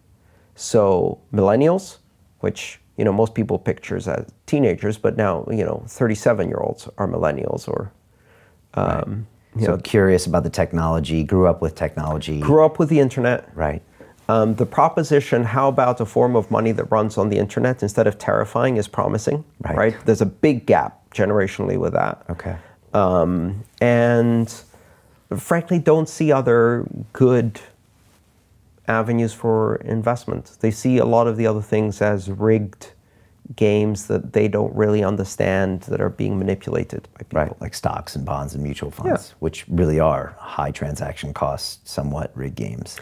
But I mean, you know, that crypto has its own risks too. But I think it's also about a familiarity with, or a feeling that you can learn from one and it's not something that's completely alien versus the other. I think people should really look at things in a diversified way, but... Yeah, no, I mean, I had my first piece of Bitcoin, I think it was like 2012 or 13, and so I've always played with it, the wallets, the storage. I lost some, forgot where it was. It's fun. The transaction speed is incredible. So I've been able to buy some things online with it, and it's just so fast, so incredible. Also, you know, not having a credit card processor, when you're a vendor, you realize how much of a pain that is. Enormous pain. How skewed it is in favor of the customer, sometimes just like not realistically or not even in a favorable way. You're at the hands, really, sometimes by processors like Stripe. I love Stripe, but you know, sometimes if the processor wants to just turn you off for whatever reason, and we've seen this happen with, we were talking earlier about things like Patreon and the credit card companies, like all of this stuff can be held hostage. They have enormous power. Yeah. And who gave them that power, right? So we talk about crypto, especially Bitcoin, it's right in the name of in the title of the white paper as peer-to-peer electronic cash. Peer-to-peer is a technical term that started with a form of networking called peer-to-peer networking. Perhaps you remember Napster and BitTorrent and all of those things. P2P or peer-to-peer encompasses the ethos of this entire movement. It's about decentralization. It's about them not having an intermediary in between you. And I like to call traditional payment systems peer to corporation to corporation to corporation to peer, where you didn't invite any of those three corporations into your transaction. They just injected themselves. And here's the worst thing. Politicians around the world are trying to gradually reduce the usefulness of cash until they can eradicate it completely. And this is driven by two things. One is a very, very cynical perspective that this helps, you know, grease the wheels of these payment companies, and they pay and persuade politicians with lobbying that this is a good idea. And the other one is this very misguided idea that if you eradicate cash, you'll eradicate crime, which of course you won't, because people will substitute cash with something else. And also, if the only people who are allowed to be intermediaries are the large corporations, they will commit the crime. It's like if you want to rob a bank nowadays, the best way to do so is to have a banking license. Then you can rob the entire bank and or country with complete immunity or impunity. So it encourages this concentration of power, puts the intermediaries in a position where they can commit what I call mega crimes, where they impact millions of people, hence the metric system prefix mega, right? Right. So mega crimes is when you have 1 million victims. And guess what happens? If you rob one person and steal 20 pounds from them, you're going to jail and you're going to spend a long time there. If you rob 2 million people of their homes and mortgages, right, you're not going to jail. You're getting a 10 million bonus from the bank and you're retiring in peace and quiet in the countryside. That's what happens. So mega crimes are much better to commit. Unfortunately, you need a banking license to do those, which is why it's a rarefied kind of level of crime that only a few can participate. Here's the thing. With the development of crypto, we have the opportunity to do peer-to-peer, where you can make a payment from a person to a person. And we're at a very dangerous crossroads in history, which is, if we go to a future where digital cash is the only form of cash that exists, and I think we're heading in that direction very, very fast. I think within 20 years, people who grow up 20 years from now will never see cash unless they visit a museum. If we go to that future, digital cash, we're at a crossroads because we have to choose between two possibilities. One is digital cash that's run by corporations that act not only as intermediaries in all of our payments, but also act as deputized members of law enforcement for every government and or intelligence agency and or dictator who co-opts them to their means. And they have enormous power. That type of finance takes the worst of surveillance capitalism and the worst of surveillance states, merges them together in this fascist dystopia where every transaction you ever made tells something about your habits, your politics, your associations, your movement, your physical location. And on the one hand, all of this data gets collected and shared among all of the intelligence agencies and corporations, or leaked. And on the other hand, if the people in power choose to, they can decide to debank you overnight. They turn off the switch. Now imagine what happens if your bank account is shut down and cash doesn't exist. Well, you can't eat. You can't buy food. Done. You can't use transportation. You can't rent an apartment. They can literally destroy your life in a second. And if you think this is crazy, this is happening today in China. They have a system called Sesame. It's called a social credit score. And they use your social media postings to give everyone a score as to how well they toe the line of political correctness to the doctrine of the Communist Party. People who have a negative credit score on that system are denied access to public transportation. They're denied access to airlines, they're denied access to trains, they're denied access to jobs in the government, they're denied access to apartments to rent. They're doing that today. Now, today, those people have cash to go back on. What happens when there's no cash? It's a terrifying future. And then there's the alternative. And the alternative is a true peer-to-peer, or several, perhaps even thousands of alternative peer-to-peer digital internet-based currencies that do not belong or are not controlled by any state, any corporation, that are run by rules that are collaborative, that depend on the participation of all of the people who use them, and that give you complete freedom and privacy to transact. That's the crossroads we're sitting at today. And most people have no idea this is happening. They're like, cool, I can just use my debit card. It's so easy. I don't even need to touch the terminal now. I can wave it over the terminals. Like, I waved away democracy. Look at that. So efficient. Because we're giving up that chance of an anonymous transaction, which cash gives us, or the P2P network gives us. Yes, absolutely. You told this story recently where you were trying to get a small dollar payment from someone in Russia, right? And you were just saying how that became a massive issue. and how maybe 100 years ago it wouldn't have been because people paid each other with cash. Well, no, I mean, 100 years ago, we didn't have a connected international world where people operate across international borders as much. Traders who moved between countries, yes, they used cash, but mostly they used gold. They used gold coinage issued by, among others, Britain and Spain and Germany, and they used those, yeah, until those stopped circulating. And what happened with you when you tried to get a $500 payment made from Russia? Like, what did It took five or 6 months, if I remember correctly, of back and forth. And who are these people? They're my publisher. Great. Who owns the company? A list of all of the shareholders. What are their personal home addresses? What percentage of the company do they own? It's like they translated my book. But I had to go through this whole process of justifying to my own bank, the American bank, that these people were not involved in something. So it's basically guilty until proven innocent, of course, but also it disproportionately affects people who already do not have privilege. I'll tell you a really, really important story about what happened to me recently, in fact, last week. So last week I was in Berlin and I was at a conference and I was talking about privacy and security and trust and the impact of cryptocurrencies. And after, I was doing a book signing at the conference, and this guy comes up to me and he said, I was really touched by what you said, and I want to share my personal story with you because this is very, very personal to me. And he said, I have not been able to open a bank account in more than 10 years. I'm Iranian. I was born in Iran. I haven't been to Iran in more than 15 years. Young kid who's in his 20s. The last time he was in Iran, he was probably like 5 or 6 years old, maybe, right? I have a job. I pay taxes. I have a college education. I don't break the law.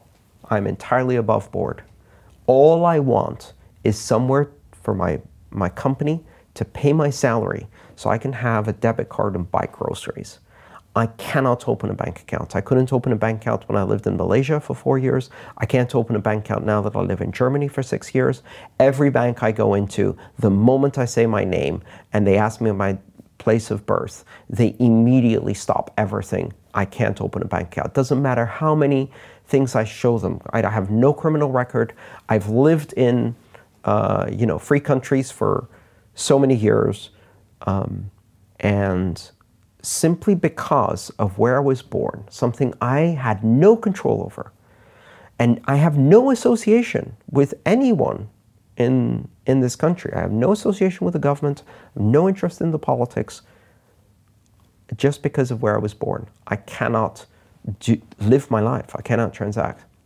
So you were talking about, the British banks don't like you. Imagine, and the list of countries this happens to is probably more than a dozen nowadays, but it's getting longer because we're now getting more into these using currency as a weapon in trade wars and as a weapon in cold wars between countries. And so sanctions and embargoes, etc., which of course hurt the innocent people who live in these countries more than they hurt the leaders who have Swiss bank accounts or American bank accounts, to be honest, because that's a great tax haven. These people, through no choice of their own, have done nothing wrong, are prejudged by corporations that have no obligation to due process. There's no way to get out of this Kafkaesque nightmare, right? So they're in a financial jail into which they've been convicted without a trial, and from which they can't escape because there's no appeal. And the banks can simply say no for no reason without even telling you why. And that's it. There's nothing you can do about it. And of course, when a bank account is now required to do almost anything, try renting an apartment without a bank account, without showing bank statements, or try running a business without a bank account. So, if you need an ID to get a bank account, you need a bank account to get everything else. But it's not a right, it's a privilege, and it's a privilege that's controlled by a private corporation that is running under rules imposed by a government bureaucracy, not because of some law that's passed, but because of some administrative decision they made recently. And you can just cut off millions of people from access to the world economy. Make them non-people from the perspective of their ability to transact with others. We have to stop this. Not only do we have to find a better way, but we have to unroll what's happening already. And to me, that's the biggest imperative. This is about the other 6 billion people. And we're very far away from it. The technology isn't ready, but the direction is right. And what about people that say we have to watch the money that can fund terrorism and all of these bad things? Because that's kind of why a lot of these laws were put into place. Well, that's a common argument for it. But look at the facts. Terrorism is funded primarily by state institutions.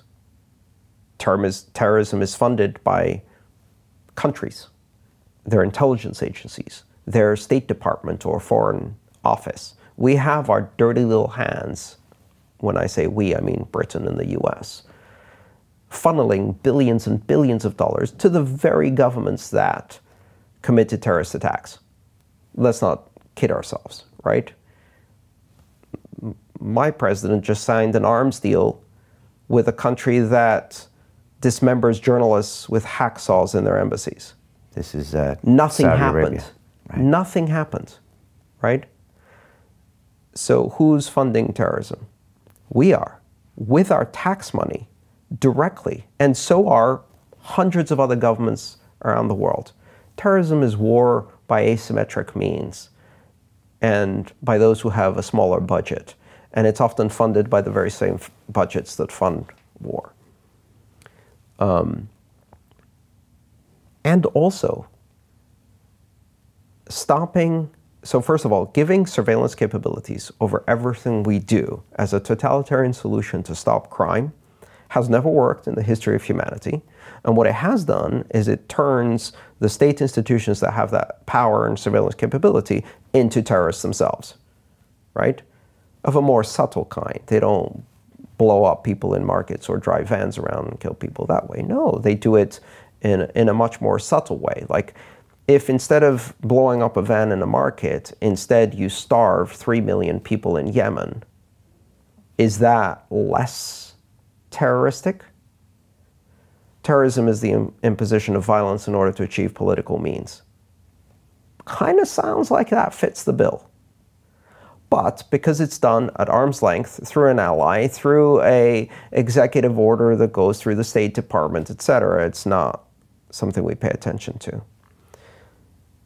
People being given freedom of transaction and the ability to control their own money is how the world has worked for thousands of years. It didn't cause an enormous amount of terrorism. Quite the opposite. What has caused an enormous amount of terrorism has been the enormous increase in state actions and shadow wars. That's what's caused it. And so removing the ability of people to transact, cutting people off from the world economy, condemning them to poverty, removing their ability to access resources across borders and build a better future for their children, that will most definitely create more terrorism. If you give people the ability to transact and you give them the freedom to build a better future for their children, they use their money to buy healthcare, sanitation, clean water, education. That's what they do. All of the statistics speak to that. So I think that's a very cynical argument. And the idea that we can control human behavior by proxy, by giving this enormous power of money and banking to a few select unelected people, I think it's a very dangerous idea. It's a totalitarian idea.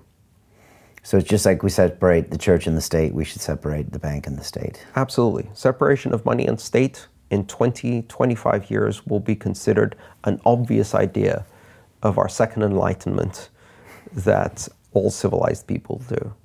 If your government does not trust its own people, the ability to control their future and have freedom to transact, as well as to express themselves, to associate, to speak, that says a lot about your government, not about its people, right? It's a litmus test. Yeah. And yet we'll go on the streets and protest our right to speak or our right to privacy, or we'll go after these social media giants, but nobody really goes after their right to privacy with their banking information and their spending information. It's something that seems to be off the radar with a lot of people. Because the people who are cut off from the world financial system, the people who have already been embargoed, sanctioned, shut down, and cut off, they have no means to do that, right? They're out there, they're speaking, they're protesting by their millions, right? We see it every now and then on CNN.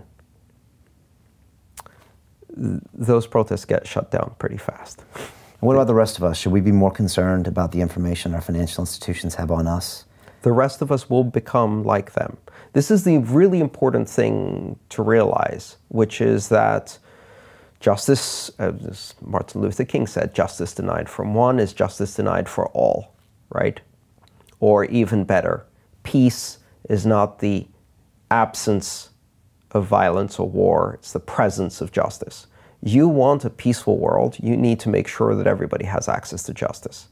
And that means, among other things, the ability to build a better future for their children, which most humans will do out of a biological imperative, and not let the tiny, tiny percent, which is less than 1 in 100,000 who are sociopaths, determine the policy of the entire world and allow you to, the moral weakness to just cut off millions of people from access to the world economy. Because that then creates much worse monsters.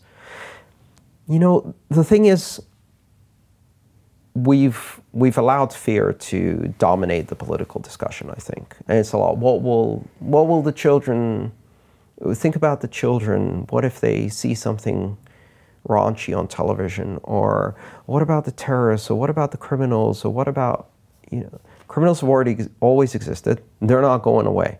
If you suppress these technologies, criminals will still use them. They have, a pretty good track record of using the most advanced technology they can because they have the right profit motives and risk motives to do that. What you're stopping is the people who will use it for good from using it.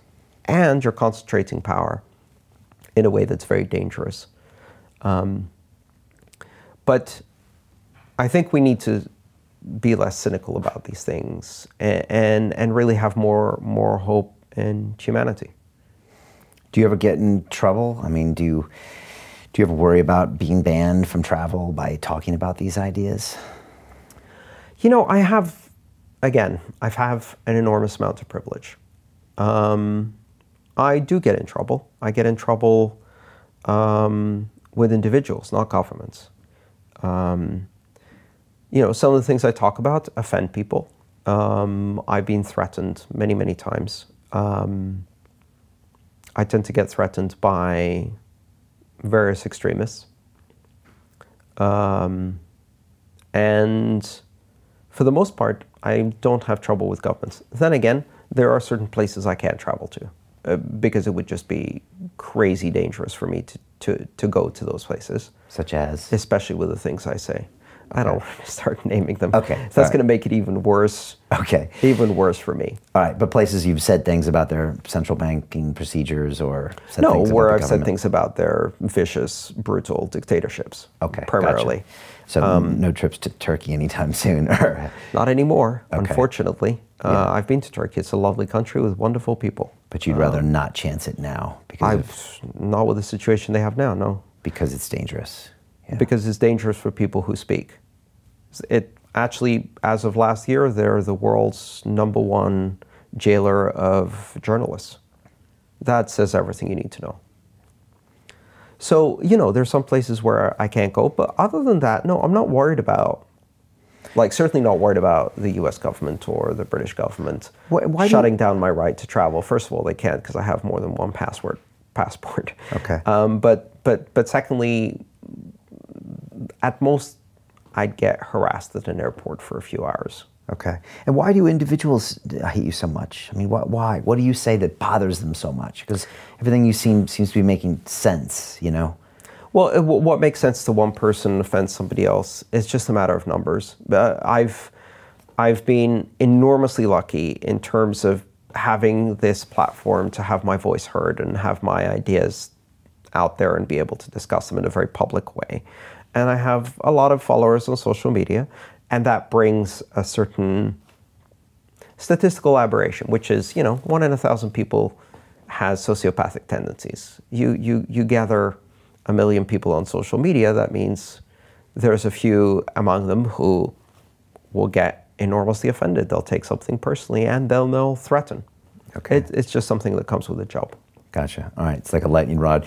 Yeah, exactly. And I think it happens to, it's not something specific you say. Like, it happens to completely innocuous personalities as soon as they have a certain number of followers or they have a certain influence in the media. Yeah, it does become a numbers game. Although with everything you talk about, it just seems like, J.K. Rowling gets hate mail. Yeah, for frick's sake. But hate mail is one thing. A kid's, and death threats, right? Yeah. A kid's author. Just as to give an example of someone who's completely innocuous. Right. We talked earlier, the blockchain itself, what would you think it's going to be used in the future, and what is it just obvious that it's not going to be used in, or it's just being thrown out there because it's a buzzword?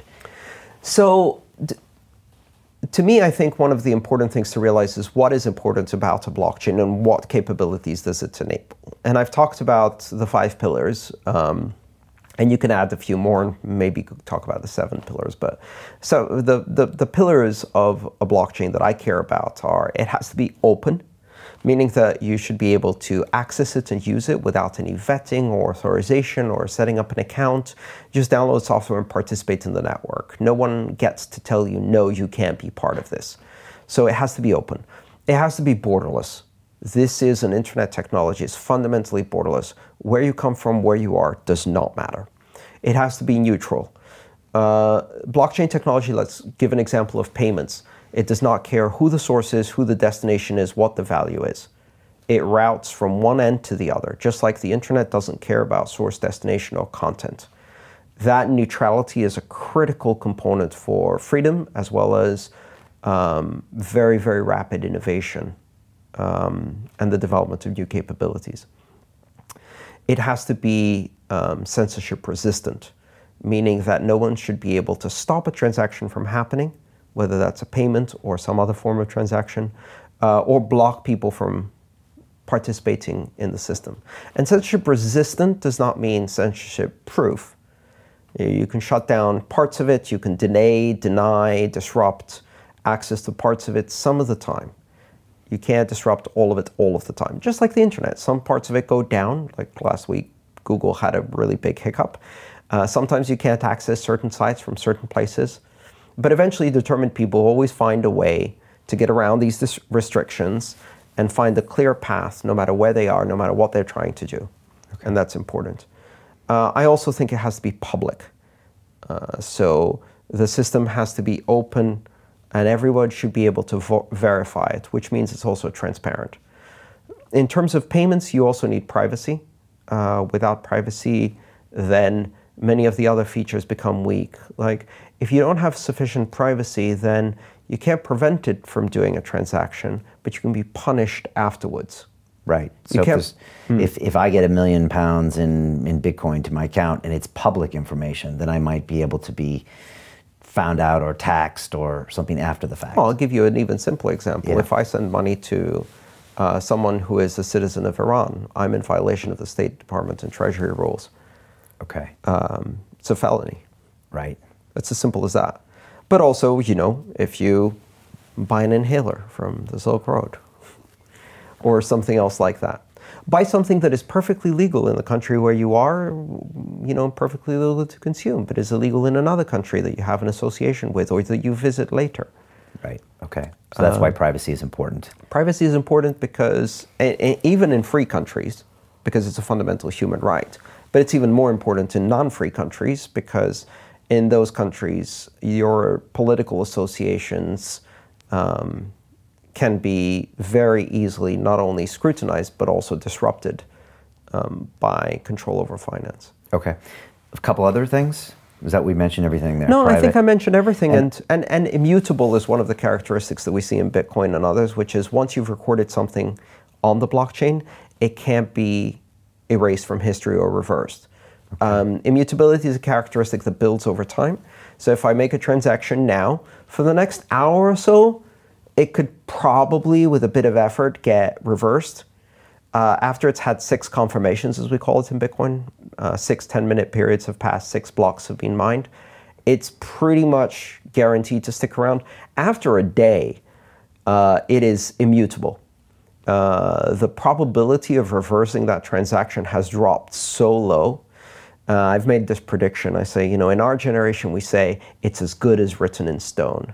And our children will say it's as good as on a blockchain. Okay. It cannot be changed. And that brings some very important applications. You can do things like proof of existence. I can record a document and say this document existed on this date. And once that's recorded on the blockchain after a day, I can always prove, look, on that date, it was there. And that's very useful. Very useful. Yeah. And so Bitcoin and Ethereum have all of these things. All of these different 6 characteristics. 2 different degrees. Okay. So everything has some mixture of these characteristics. And you've got to think of them as a kind of a multi-dimensional set of, like bars, right? So you could have 5 out of 5 on that one, but only 3 out of 5 on the other one. And you have to make your own assessment. Okay. And also they change over time. Things become more centralized or more decentralized. You have to be vigilant. But then there are also a number of corporate, centralized, or permissioned blockchains, as they're called, which have none of these characteristics. So they're not open, they're not borderless, they're not censorship resistant, they're not neutral, they're not public, they're not transparent. They call themselves blockchains. Facebook is launching, presumably next month, their own coin.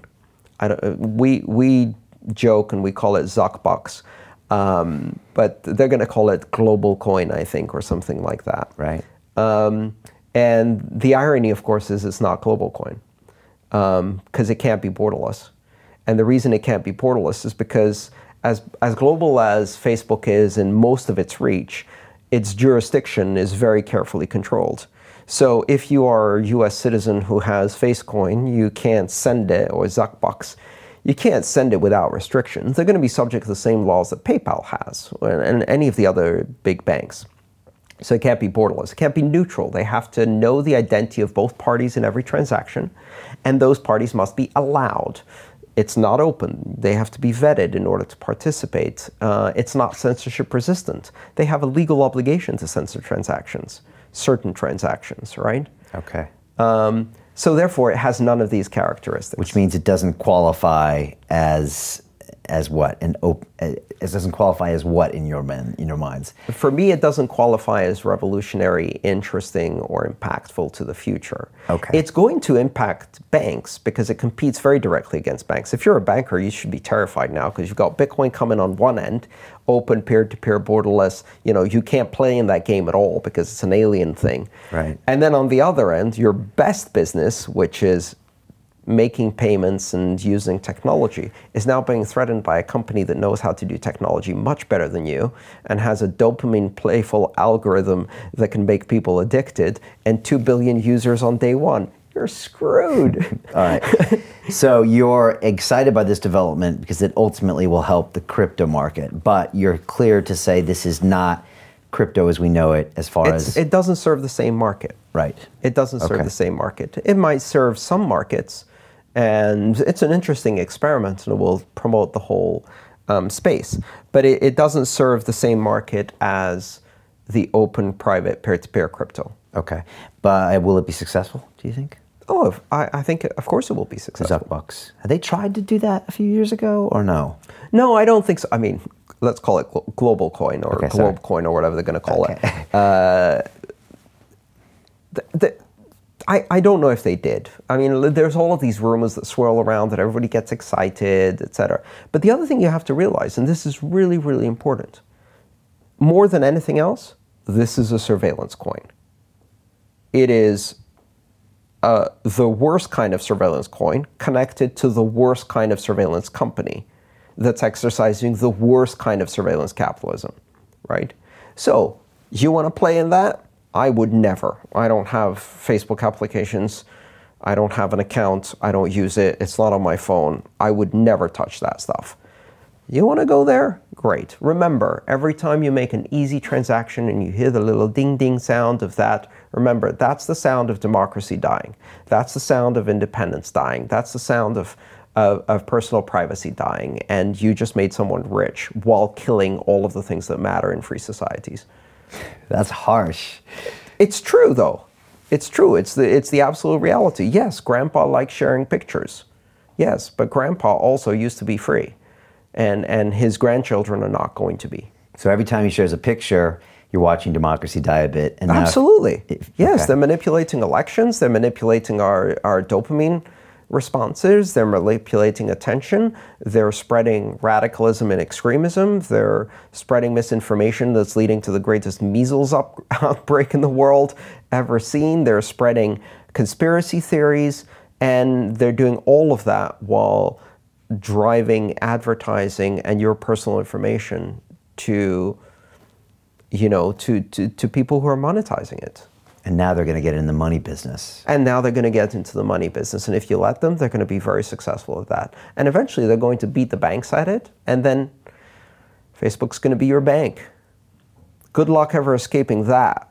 Yeah. I mean, that's the thing. I mean, people get very sensitive about their information and privacy and Facebook, but that having your money, which is another form of free speech, right? Is that the way you talk about money? It is, absolutely. It is a form of speech. Can you explain that to people? Well, money is a language. If you look at it from a very raw perspective, money doesn't have value, right? And this is an important thing that most people don't immediately understand, is that money itself doesn't have value. Money is a vector for transmitting value. It's how you express value. But the value isn't in the money. It's in the product or service you bought with it. And it's in the labor you gave in order to acquire it in the first place. That's where the value comes from. There's nothing intrinsically valuable in the money. Some forms of money in the past had intrinsic value with gold and things like that because that was the best way to establish it in the beginning.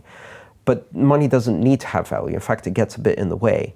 What you want money to do is communicate value, and it allows us as a society to coordinate markets and behaviors by saying, this is important to me, and I'm going to express that to you by giving you 3 tokens of appreciation that I had to work for.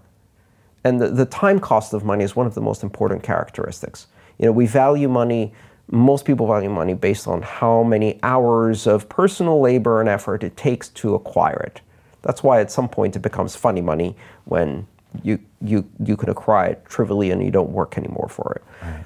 But other than that, in most social environments, money is a way we express things. So if you look at it, what is it? It's an abstract symbol, symbolic, right?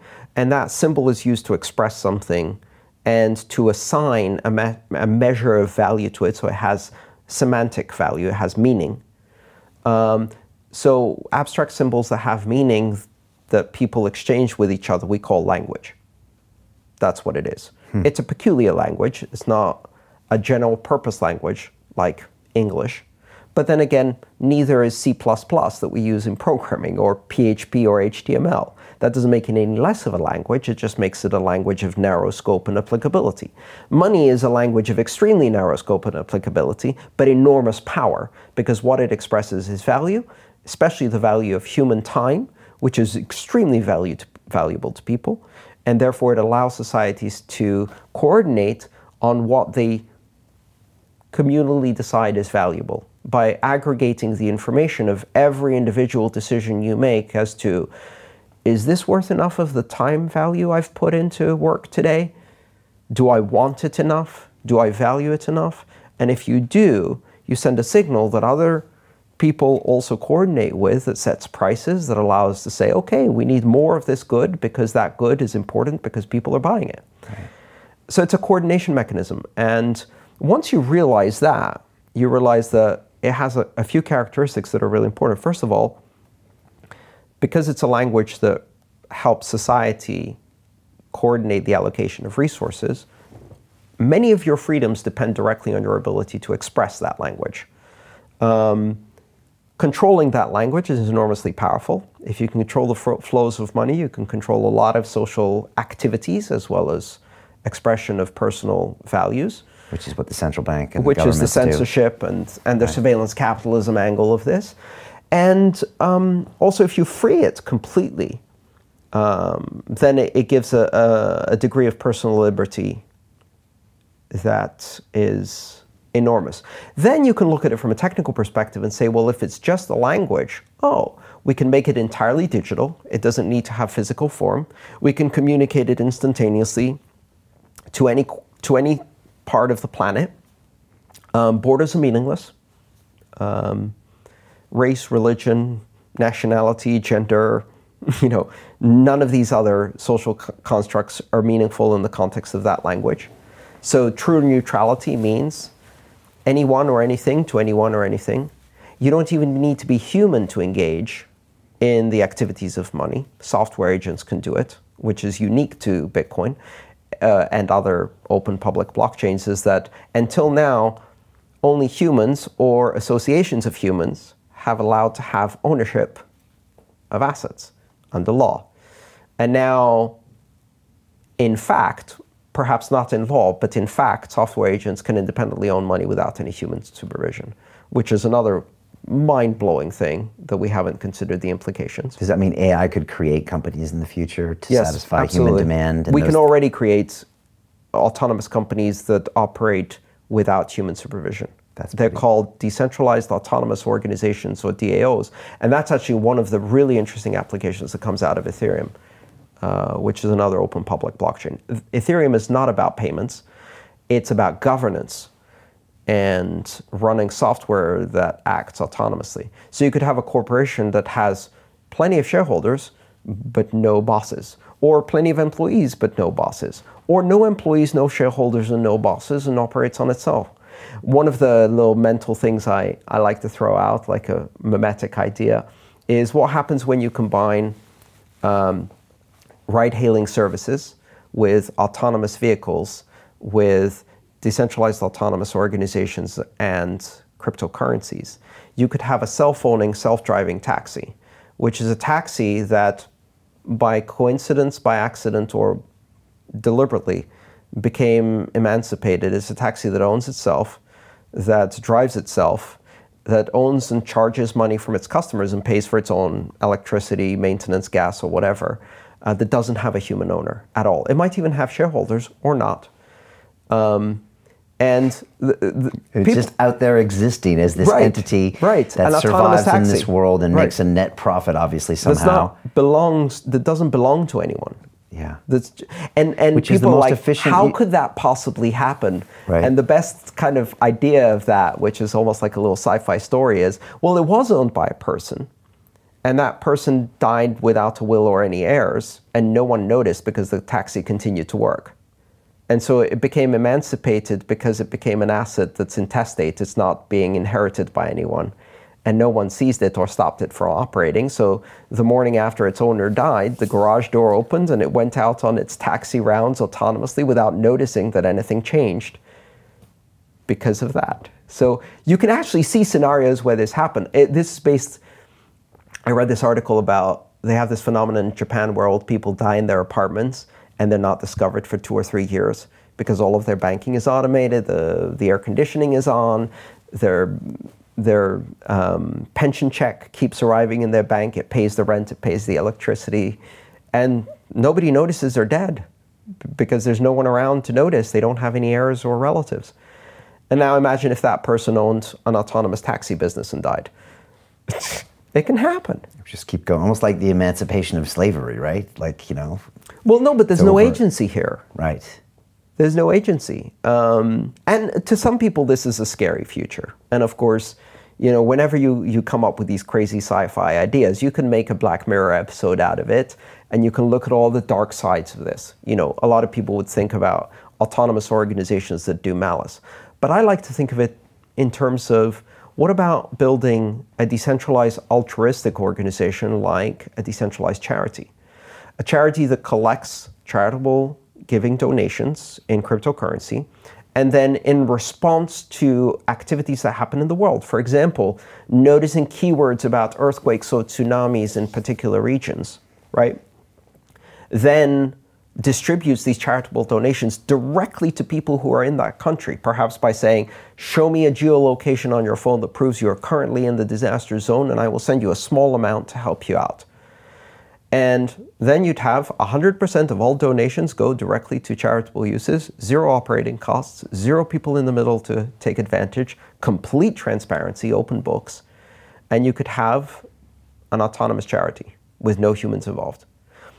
Bizarre, I know, but this is within our future. Yeah, I've thought about it oftentimes, and like you said, there could be the malevolent aspect of maybe a autonomous crypto shakedown group. It would just go right, down. A digital extortion organization. That's going to happen for sure. I mean, it's already happening. Right, of course it is. But an autonomous self-replicating system that extorts, yeah, that's going to happen too. Right, that's actually happening with different government institutions and NHS and all that stuff. Well, anywhere you have improperly secured computers or improperly backed up computers, someone will help you see the error of your security and backup ways by throwing a little spanner in there. Yeah. It's fascinating when you think about, like, Adam Smith, the invisible hand of capitalism, is this thing that this system was created to where everything is created for the right reasons. It comes in place, there's supply and demand, and all of this stuff functions effortlessly. Yeah. And if you really believe in that system, then money should be able to go wherever it needs to go with no frictions. Even if you don't believe in that system, here's the weird and wonderful thing is that these systems are, whether we like it or not, they're neutral to politics. You want to build a decentralized, autonomous, communist cooperative? Go ahead, write the code. You could build it as a smart contract. You could deploy it on a blockchain, and it could communally pool all of the incomes of all of the participants and then distribute them from those that have to those that need in equal proportion or whatever algorithm you put in there. You can implement any form of governance. There's no particular form of governance. Now, some will be more successful, some will be less successful. Governance now becomes a competitive endeavor of competing operating systems or software systems that exist on these platforms. It's wild.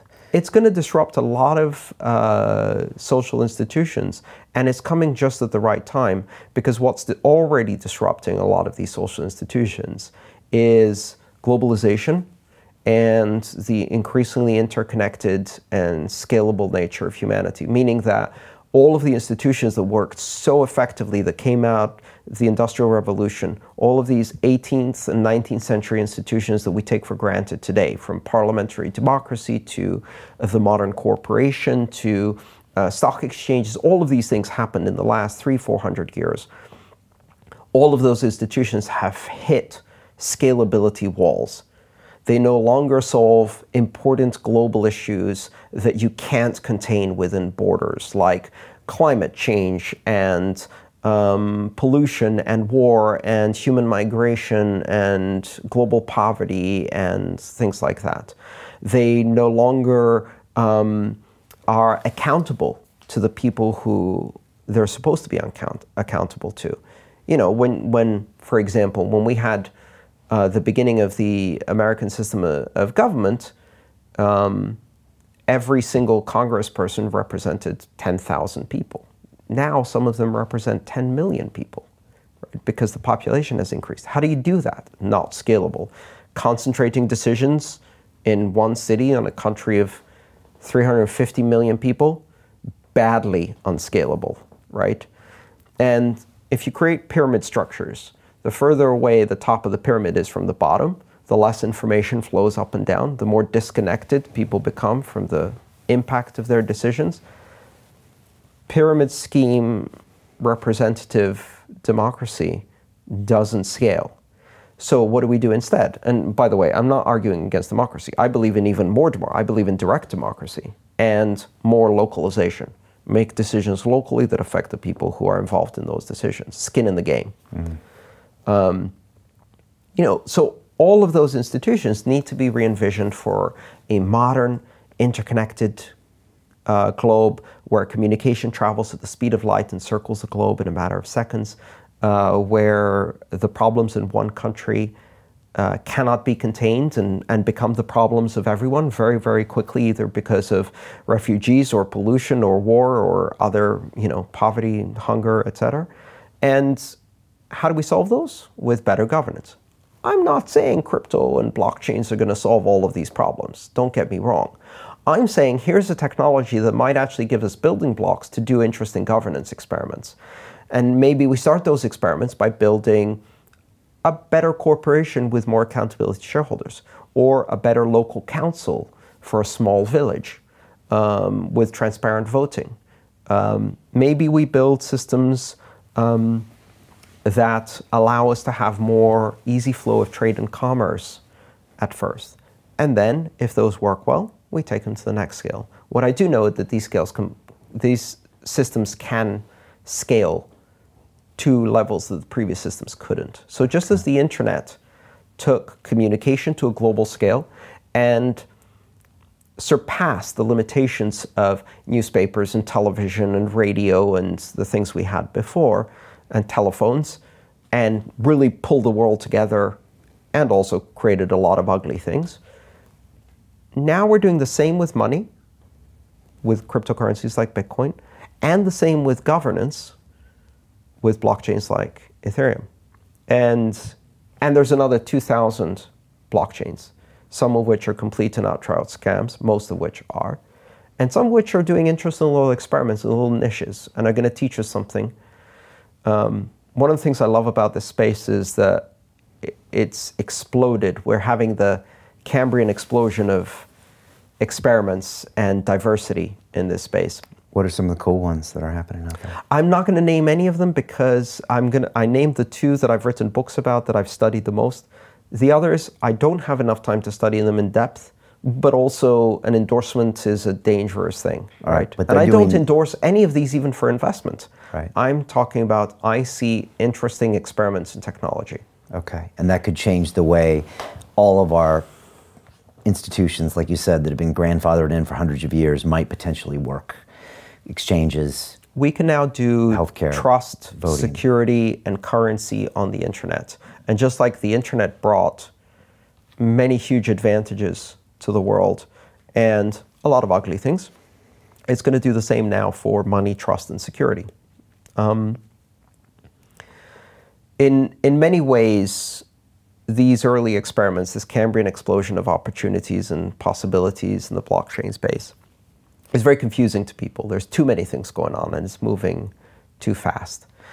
I look at it a bit like a scientist and a technology-focused person, which is, one of the things that's great about these experiments is that we learn a lot even if they fail.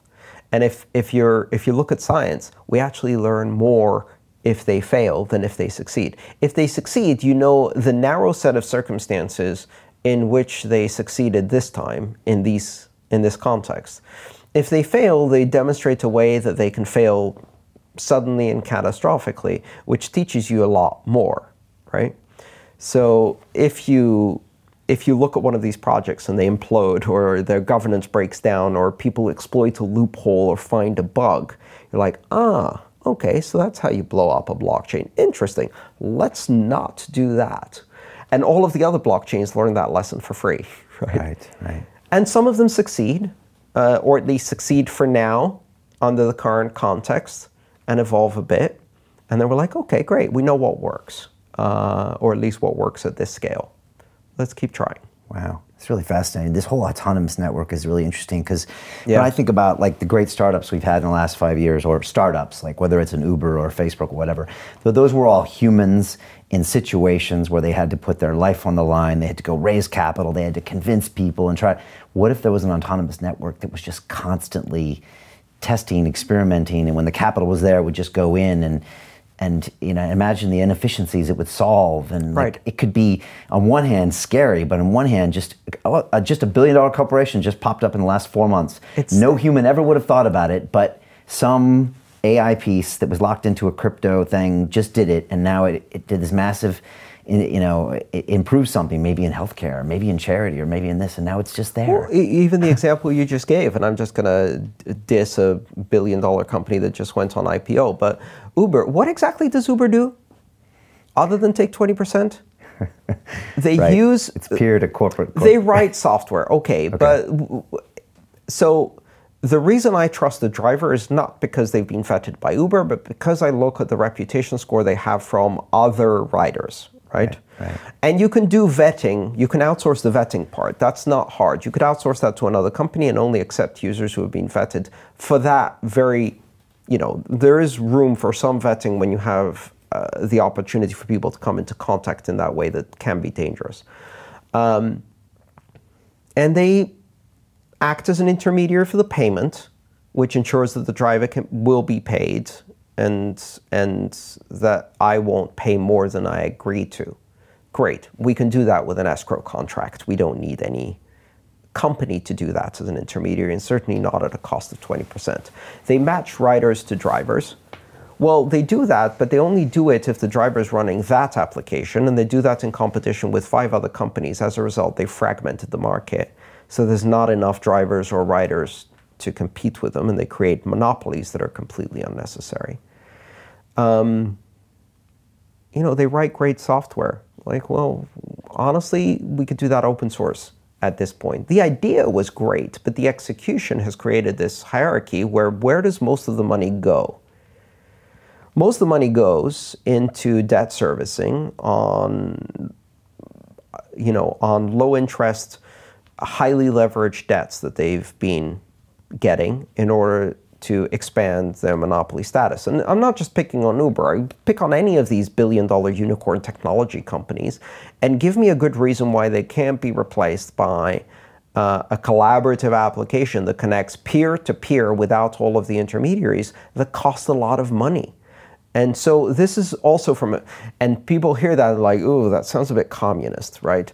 Actually, the exact opposite. We're talking about increasing efficiency by reducing waste and shortening the distance from production to consumption, or from supply to demand, right? Right.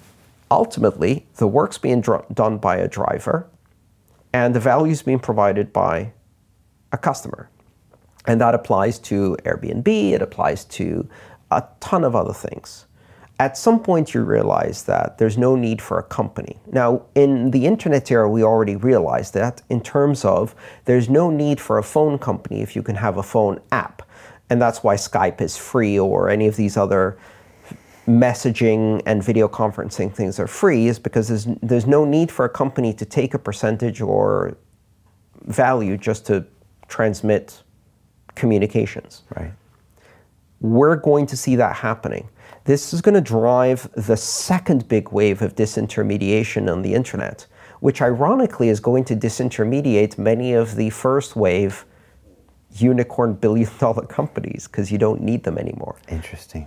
It's going to take a while, because at the moment there aren't enough customers who have cryptocurrency, who have access to it. The software and the infrastructure isn't ready for all of that.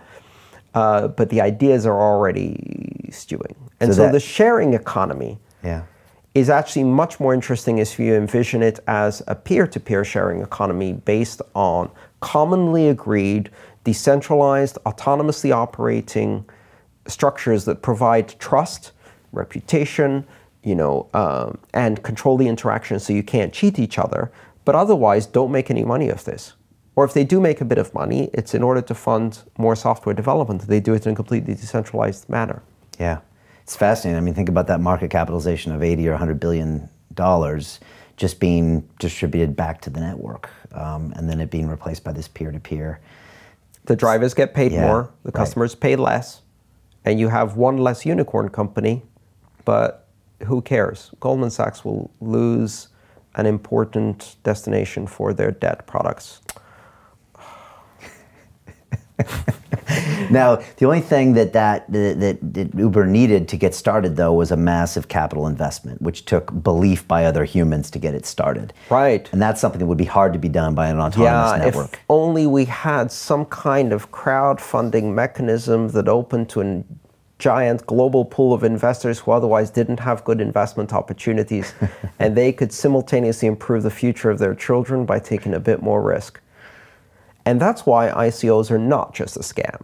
Right. They are now, almost entirely, but they are also the future of crowdfunding. Right, and imagine... Because we disintermediate a lot of the...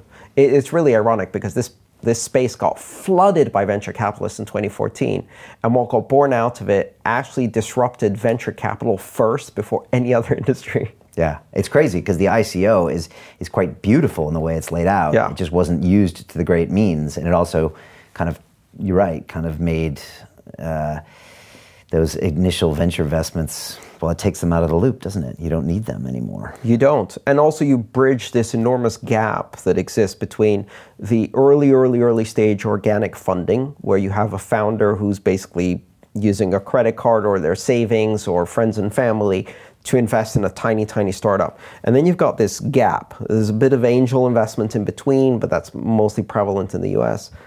And then you have to get pretty successful before you can go for VC. And by that point, the pipeline gets really, really narrow. So only a few companies make it that far. And then from there to get to a public offering. Mm-hmm. What if you can bridge that gap? Now, of course, there will be a lot of scams. And a lot of these companies don't deserve to raise money. But here's the interesting thing. This round of investors now are not so fast to invest in ICOs. The ones who got burned the previous round, they learned a very important lesson, right? And you know, when you look at the history of investors in the United States versus developing countries, like you look at investors, let's say in India, right? The difference isn't better vetting. The difference is 100+ years of experience that has been passed down 3 generations or 4 generations.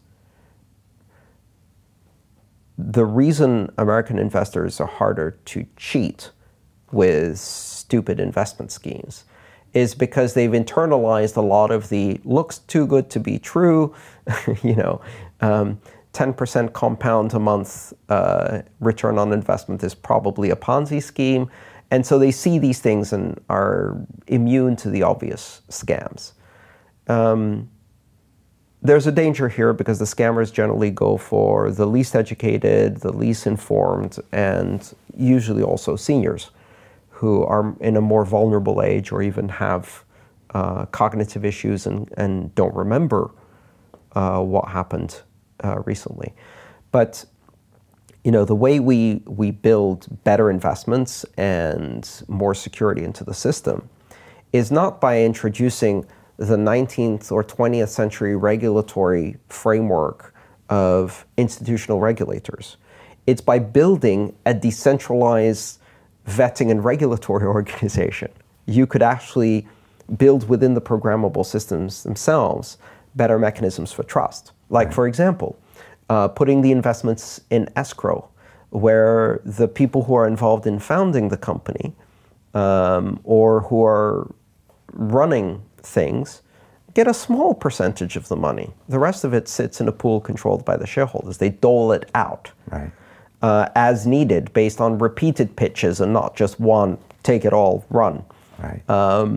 Where you have the owners and directors sharing control over what we call a multi-signature wallet, where it takes 3 out of the 5 people to sign, so the CEO can't just dive into the bank account and head to Aruba. Where you have reputation scoring and distributed research, like a distributed organization that pays people to do due diligence on investments. And the people who are best at due diligence based on their history get rewarded more by the very shareholders who want to invest in these things.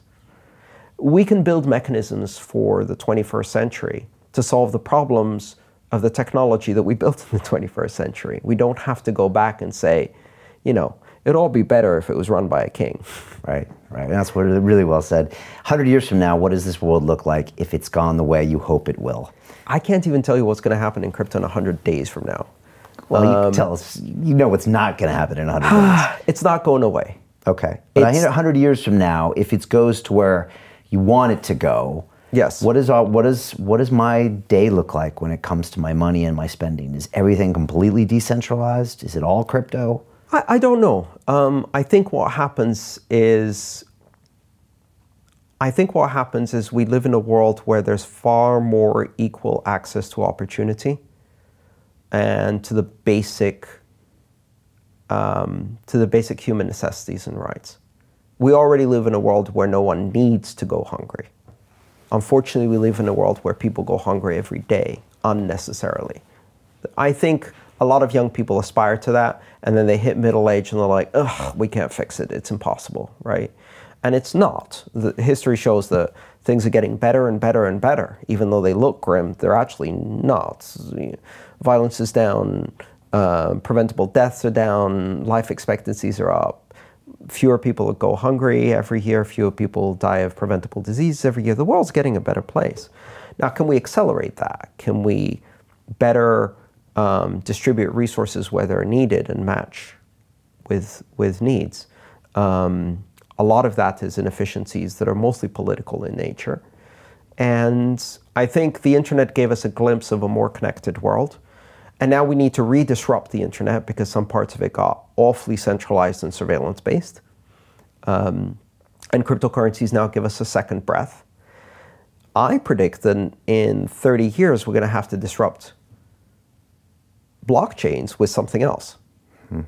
Because to me, the one lesson of history is that no matter what invention you create or new movement or reform or revolution exists in the world, within 30 years, within one generation, the people who are alive for it have started dying and or don't remember much about it. The younger generation never knew a world without it. The people who gained the most power from it tried to co-opt it.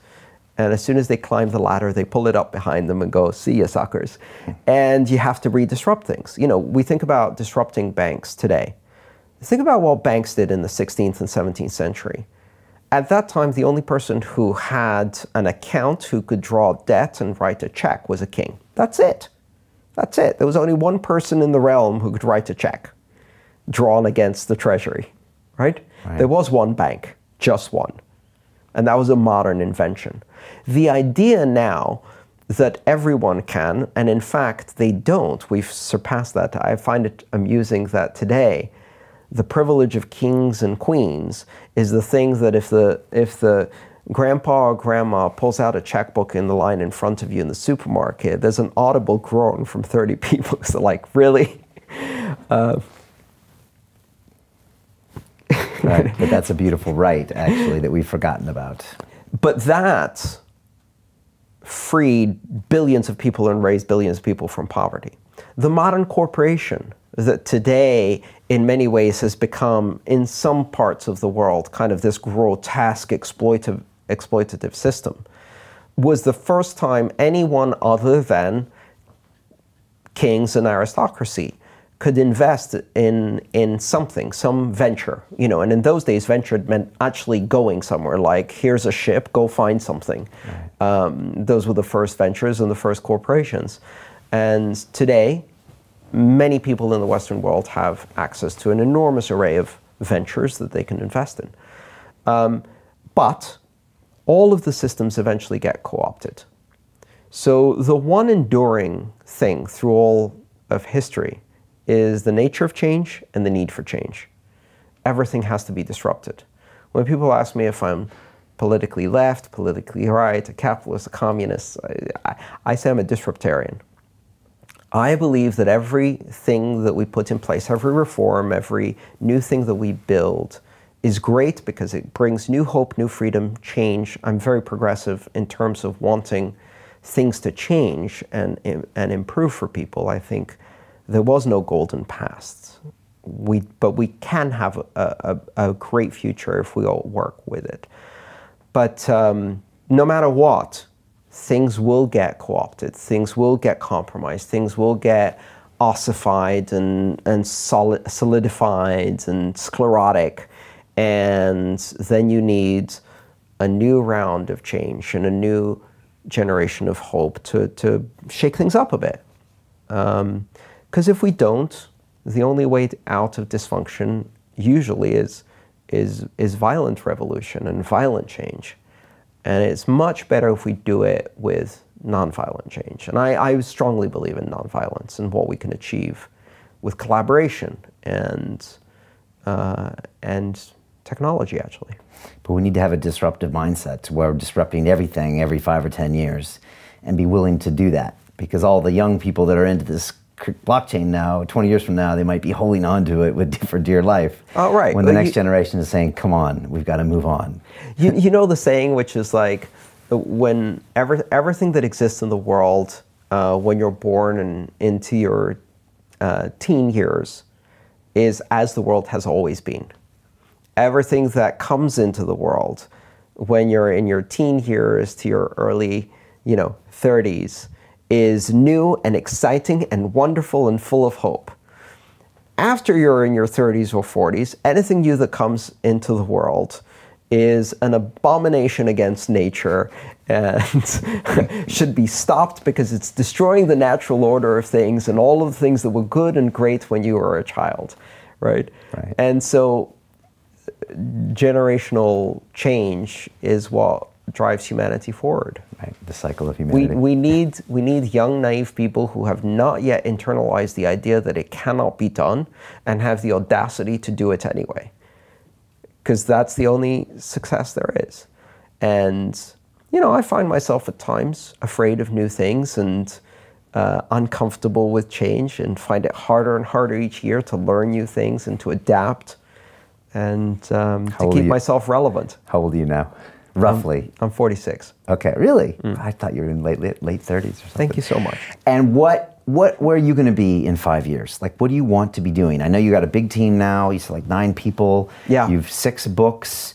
You've got education companies and all these things. Well, I have 4 books. The publishing company that I work with has published more. I have 4 books: Mastering Bitcoin, The Internet of Money, Volume 1 and 2, which are non-technical and about why open blockchains matter, and Mastering Ethereum, that was published in December. Okay.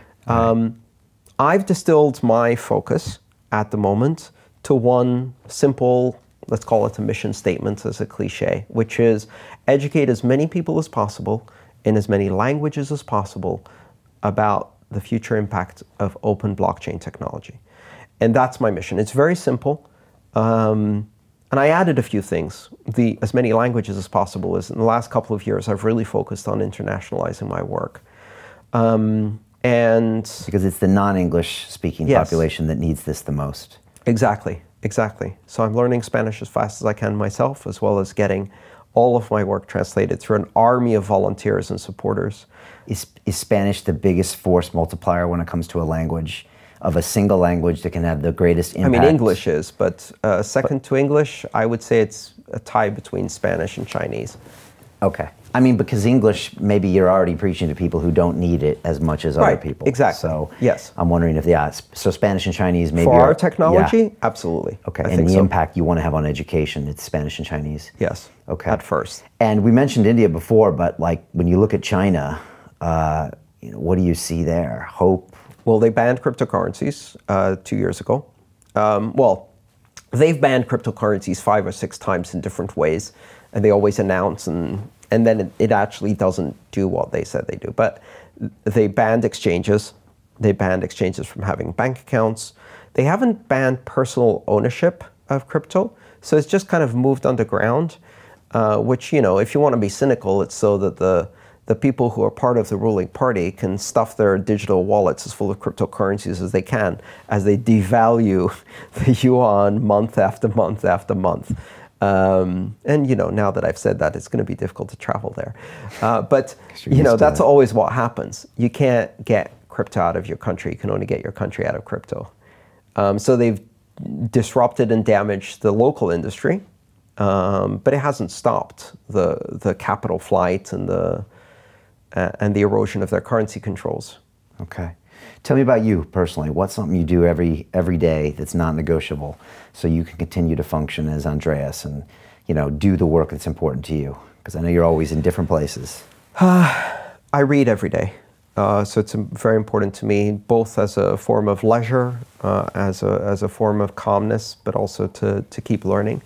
So I read books nonstop as much as I can. I try to get outside and walk every day. I try to do some form of fitness every day, and I try to avoid getting into the thick of it with emails and social media until late in the morning, whenever I can. When I'm writing books, I actually push it back to 3 p.m. To avoid all of the distractions and drama social media. I used to be a couch potato computer geek, and fortunately in the last 3 years, I got into fitness for the first time in my life. And that's been a huge change for me. It's made me calmer and more centered, healthier, more energetic and stronger. And so like, I'm in the best shape of my life of 46, turning on 47, that I've ever been before. Wow. Does the brain work better too when you're taking care of the body? Yeah, and also because I eat better, I think. I just cut sugar out completely from my diet. I don't really eat too many carbs at all. Strong one. And yeah, more mental clarity, more calmness, less anxiety. It's been a real game changer for me. Wow. If I were to ask like 5 of your best friends, what is Andreas's superpower? Like what would they say is the way that you can get all of the stuff done that you do? What is that one thing? I think they'd probably mention 2 things. One is my ability to explain difficult concepts in simple ways. And that comes from a lifetime of teaching and public speaking and trying to explain things to others. So a lot of practice. The other one is not practice, but it's this thing I've had since I was a child, which is a very, very strong memory, especially for things I've seen. So pictures, reading, numbers, almost photographic, eidetic memory as it's called. And I'll read an article on Wikipedia once and then recite it like a year later. I don't know how it works. It's uncanny, but it allows me to absorb a lot of knowledge by reading and remembering things, which then I can use when I'm explaining. I can come up with metaphors and analogies and throw in, facts and stories and relevant information. Not always perfectly. I make a lot of mistakes. I have a good fact checker that corrects them, but that's probably what people would say about me. And you're not afraid to get on stage and go for it. Like you really put yourself out there a lot, don't you? I believe it's very important to speak with truth, and that people can sense when you are emotionally invested and being honest and authentic about what you say. I speak exactly what I have on my mind. When I do, all of my talks are improvisational. Most of the time I don't actually know what I'm talking about until I like after the talk or while I'm saying something, I'm like, whoa, I wonder where that came from. And it's just flow, right? I put myself in a sort of trance-like flow, and I do my thing, and I get emotional, and I get into it, and it's real. It's the most real time in my life is when I'm on stage. And part of it, you have to be vulnerable to do that. You have to say things that are very personal, connect to the topic and the audience, and be willing to put yourself out there and say things that maybe people are afraid to speak, right? They're like, what if I'm judged? What if people think I'm crazy or stupid, or if I say the wrong thing? Or if you let that get in the way, you lose all of the authenticity and power of your speech. So I learned that, fortunately, early on in my life. I bombed, I got embarrassed, and it wasn't the end of the world. And the more I spoke from the heart, the more I spoke with vulnerability and connection to what I believe in, the more people responded. And the beauty of the internet nowadays is that you don't need to adapt to your audience at all. You just go out there and you do you. And there's at least 10,000 people in the world whose only interest is to watch that and nothing else. And they're like, this is it. This is the thing. For anything, and no matter how niche it is, and you watch these people who are just so passionate about what they love to do, right? And it's like, I hand-built an irrigation system for my asparagus farm. Like, here's a YouTube video of the 16 ways I put the pipes together. And you're like, who would watch that? And then there's 100,000 views of people who are like, this is it. It's the best channel I've ever seen. The internet gave us that, the ability to go super niche. Yeah. And I love it because it allows me to just be me. Whoever likes it, loves it. Whoever doesn't like it, they can go somewhere else. I don't care. It's really well said. What was the best day of your life and the worst day? What comes to mind?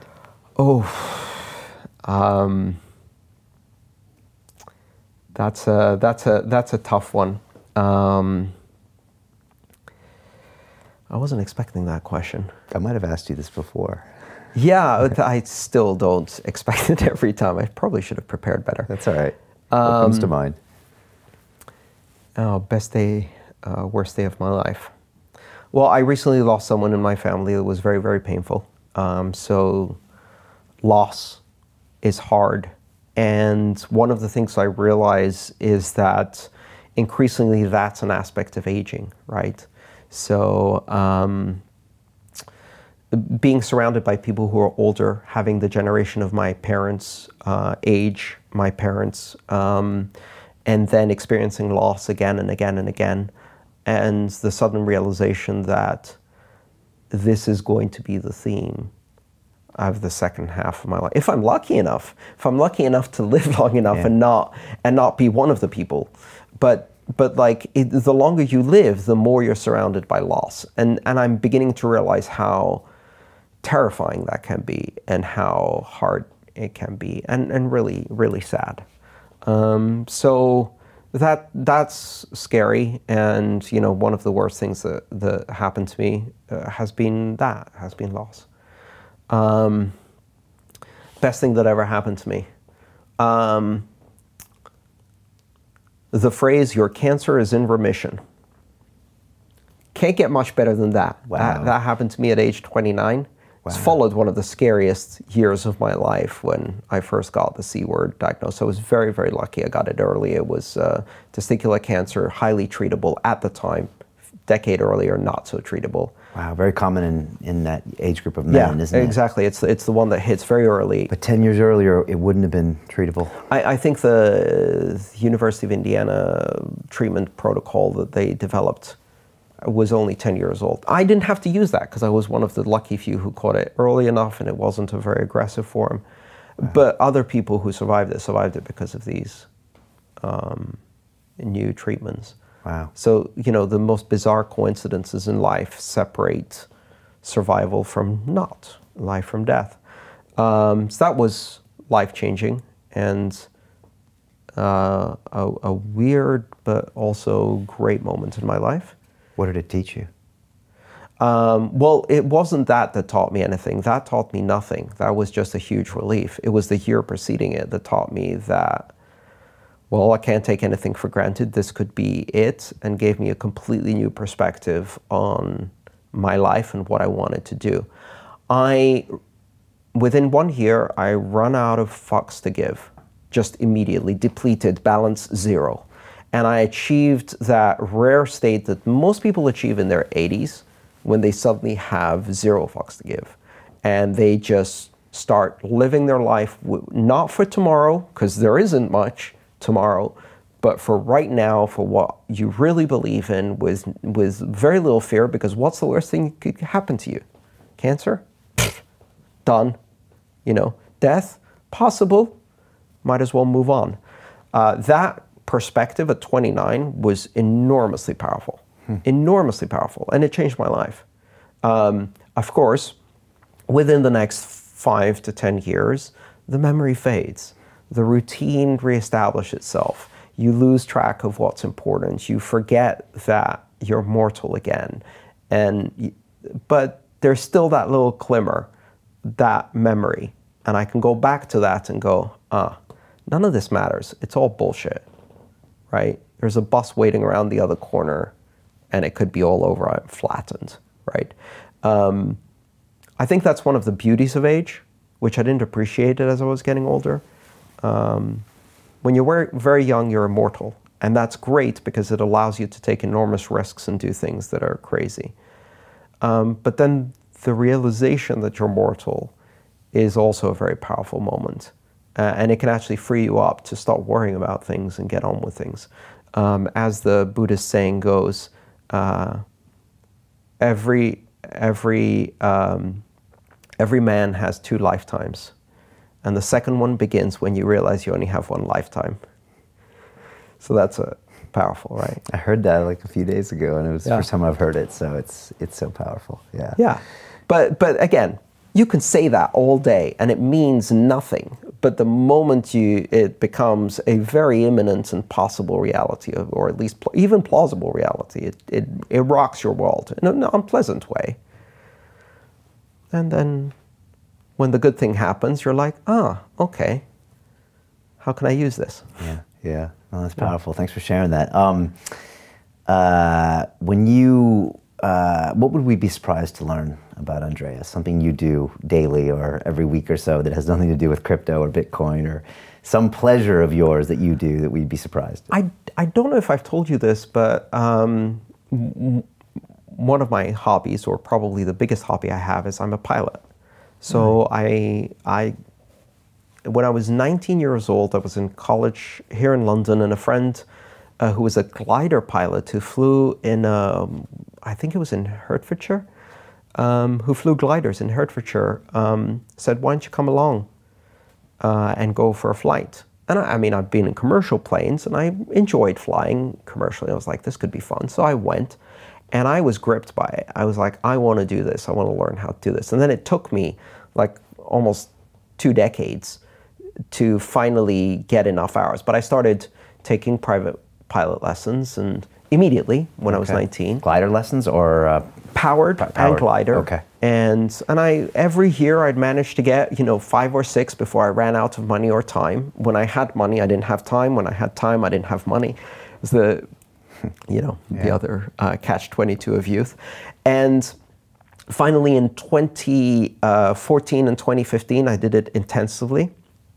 It was one of the things that a brief interlude during crypto winter allowed me to focus on the things I care about and not postpone them. And I got my private pilot's license in 2015, flying mostly Cessna 172 4-seater single-engine aircraft. And now it's something I do as a hobby, and I love it. I love it. As I travel around the world, I go to these little municipal airports and I rent a Cessna, and I go flying, and I see the country from a different perspective, and I get to do air traffic control in a different language sometimes, even though it's supposed to be always English. Oh, wow. And land in little airports in the middle of nowhere, on islands in Malaysia, flying over the tip of Africa in Cape Town, flying in Australia, flying in Europe, flying all over the Americas, and it's been fantastic for me. Wow. My grandpa used to fly, and my dad used to fly. And my grandpa was a farmer in Colorado, and so they had crop dusters around and stuff, and that's how he started, and then he used to fly.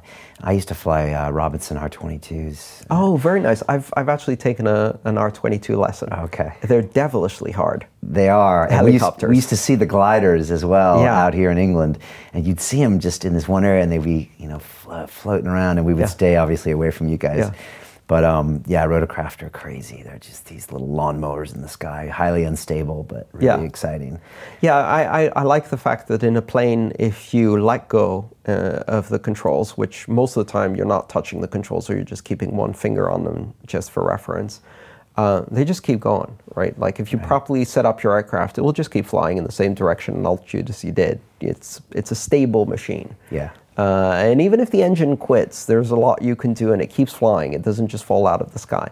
Not so much with a helicopter. I mean, you can auto-gyro it, but it's much trickier. But what I love about this is, like many of the other things I enjoy, like motorcycles and cars and things like that, is that it's a combination of technical skill, motor skill, and something that is a whole body experience. So for planes, there's physics and aerodynamics and a bit of math.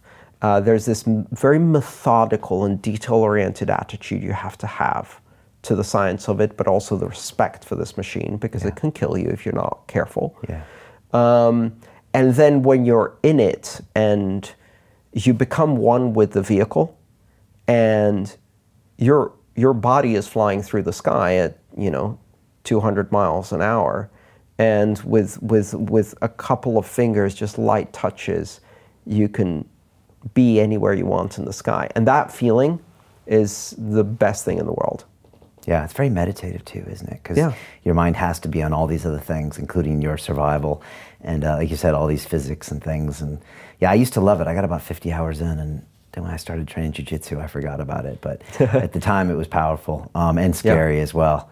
I tried to keep it up, and I tried to do it even though my travel schedule is crazy.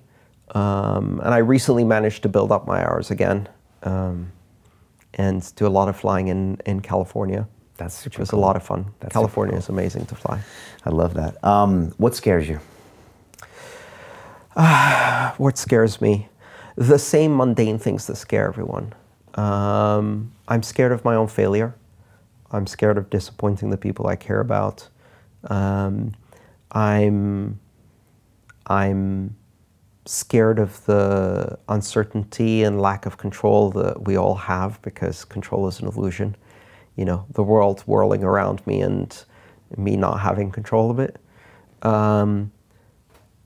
And honestly, I'm scared of losing my way. That's also something that I think about a lot. You know, I'm in a situation where a lot of things are happening very, very fast, and I don't want to lose touch with what's important to me, what I care about, who I am, what I stand for, what I believe in. It's very, very easy when all of the blah blah is happening all around you to lose touch of that. And I watch people in my industry and other industries who just start changing so fast, and their behavior, their principles get diverted really, really quickly. So that's something that scares me. Okay. And what keeps you awake at night?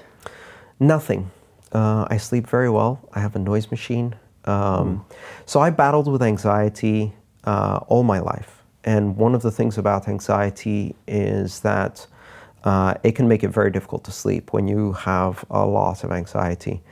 And I went through a period, especially around 2009, 2010, when I had very serious problems with anxiety, and I didn't sleep. I had ruminating, right? Like, is that how it manifested itself, in the sleep, or was it also just daily life? Oh no, it was the whole full spectrum. No, I had like panic attacks, really, really bad. Wow. It was I took disability from work. I had to stop working.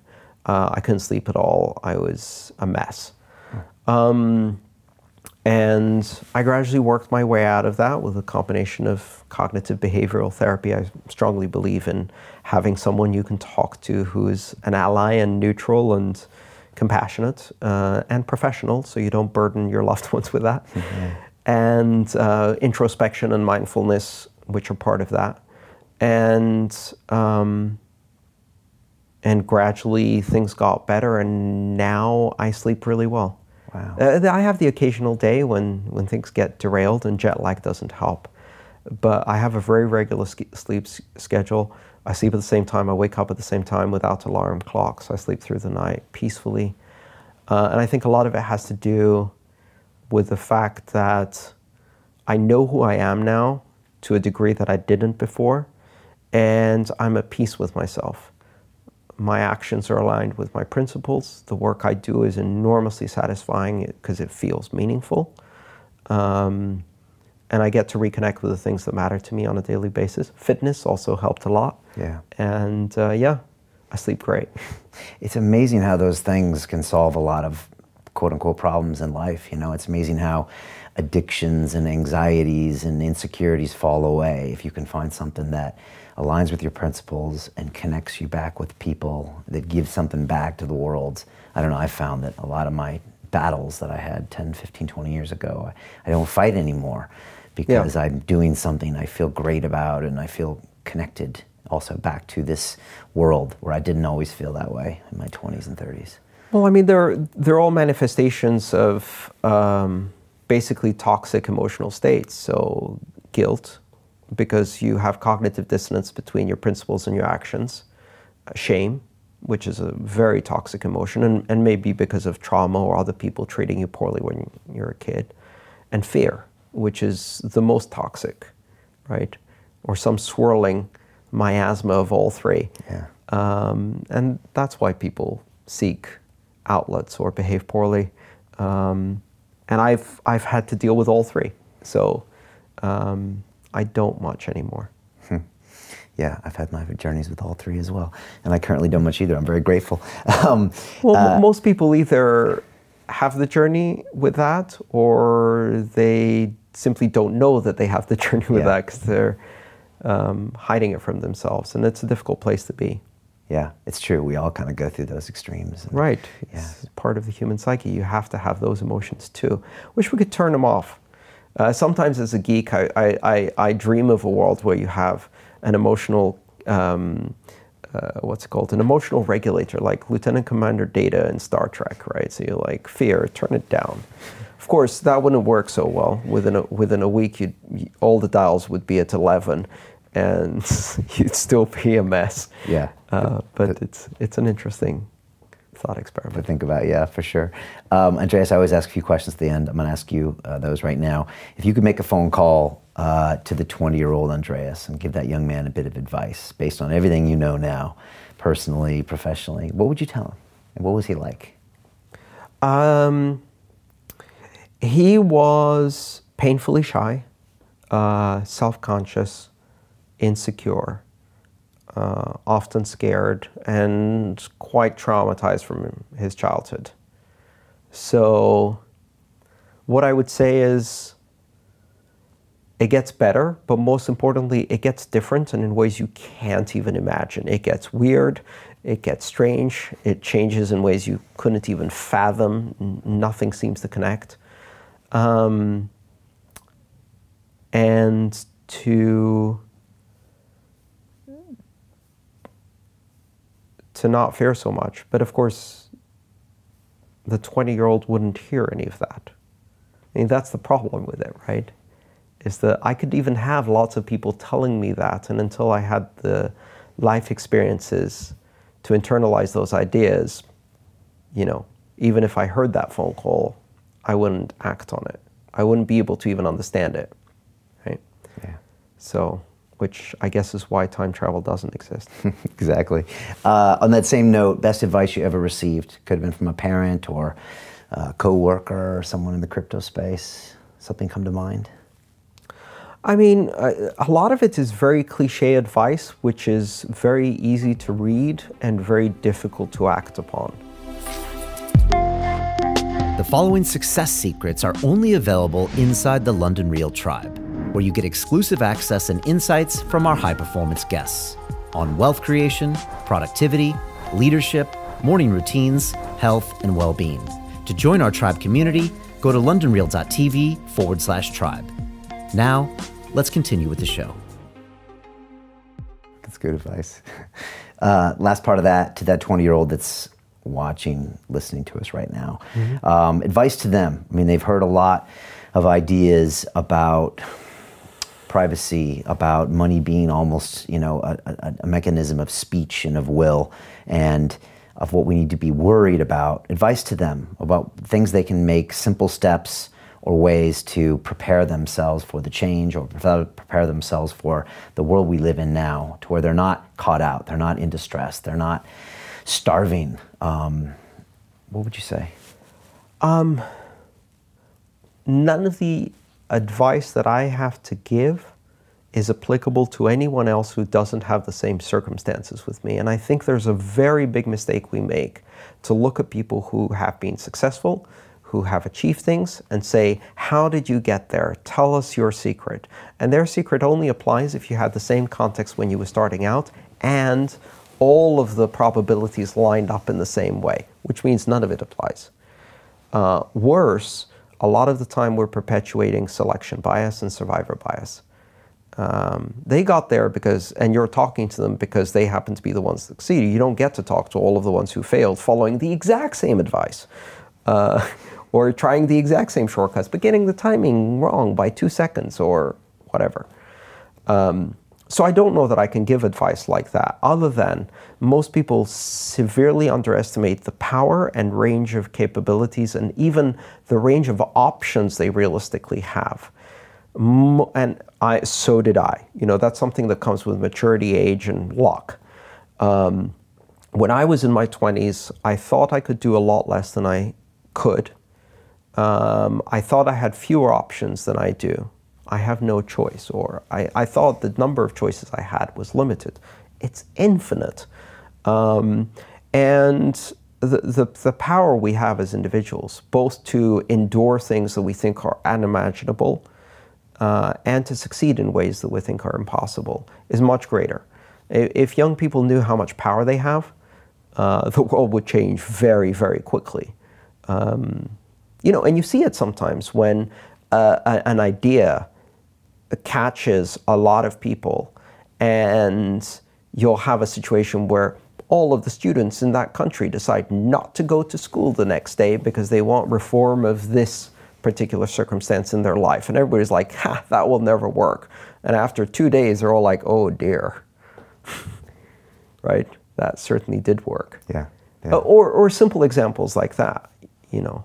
And it doesn't always work, but the point is, we have a lot of power, both as individuals in the power of our words, the power of ideas, the power of our thoughts, and you don't have to have any money to have those things. But also the power of our choices and our principles and how we apply them in our lives and how those affect others around us. And if I knew how much I had earlier, I may have started even earlier with the things that I dare to do today that I wouldn't have dared as a 20-year-old. But at the same time, you know, that's all good and well. But I'm the one who didn't die of malaria at 3 years old, right? I think all the time of the other Andreases. Like, think of the multiverse, right? How many of those branches are extinguished? Every choice I made, every random thing that happened to me that got me to where I am today, I find it fascinating about how many of those branches dead end. You know, I didn't die at childbirth, neither did my mother. I didn't die of a preventable disease or dehydration by the age of 3. I didn't die of vaccination preventable diseases because I had access to those things. I didn't starve to death. I didn't get killed by a militia in my village, etc., etc., etc. There's so many paths that end long before. And one of the things that I'm struck by as I get older is how random life is. My least favorite expression in the world is everything happens for a reason.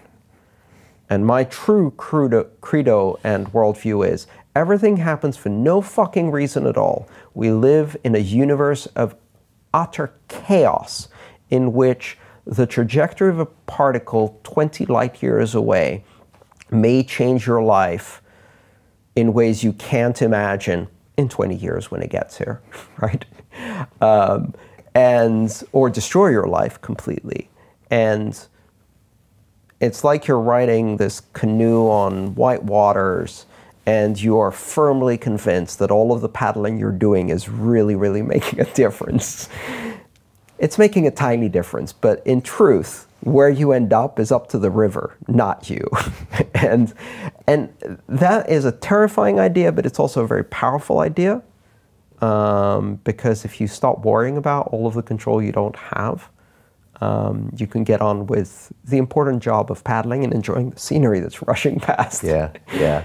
But don't get too caught up in the idea that you have a plan, because the universe will laugh at that. So nothing happens for a reason. I love that perspective.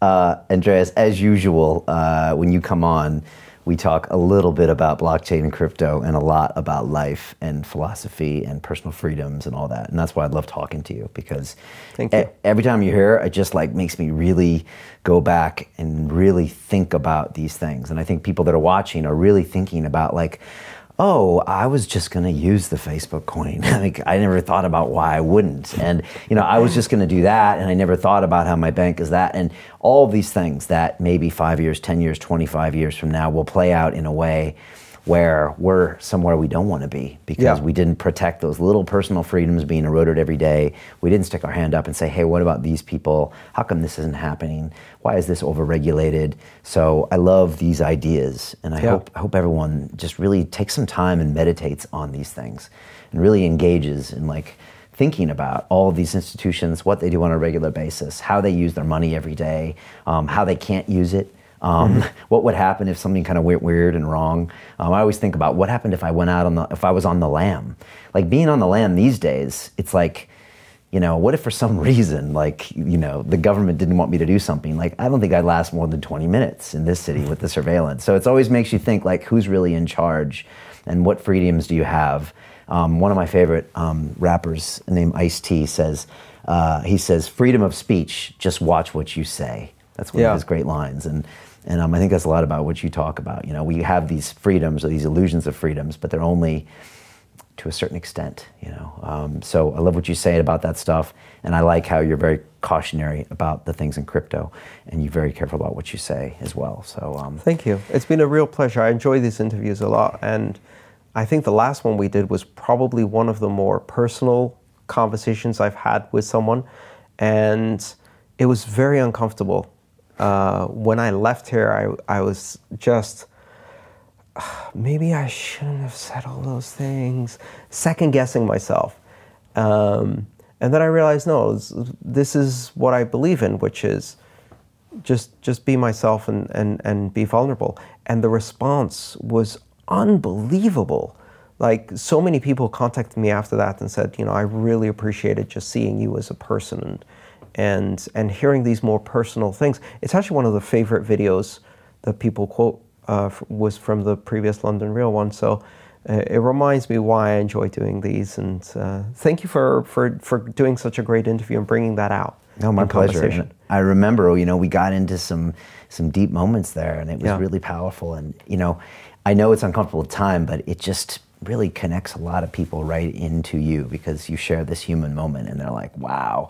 And they'll just always remember, and it makes them connect more, learn more, listen more, and it's just such a powerful thing. So thanks for being there and sharing this time as well. And look, I hope to see you back here once every couple of years, regardless. I hope so too. Yeah. To plug in, let us know what the current state of things are and what we need to keep thinking about and being reminded of, and how we can all just make these intelligent decisions, you know, to design the future that we want, and not one that's being designed for us. So, yeah. Well, it's been a real privilege to be here.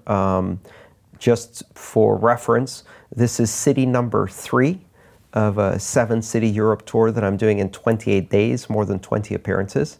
And other than 2 commercial conferences that helped pay for some of the expenses, the rest is all funded because of Patreon and the people who support me directly from the community. And one of the great things that's happened for me in the last year and a half is that I've been able to tap in directly to the same people who appreciate and value my work, funding it through platforms like Patreon, and allowing me to be completely neutral, to do exactly what I've always done, who fund me for no other reason but to continue to do the work I love to do.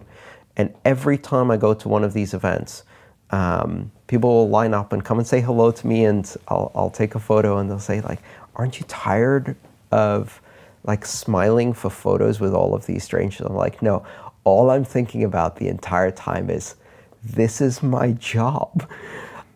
This is my job. I get to do the thing I absolutely love more than anything else in the world.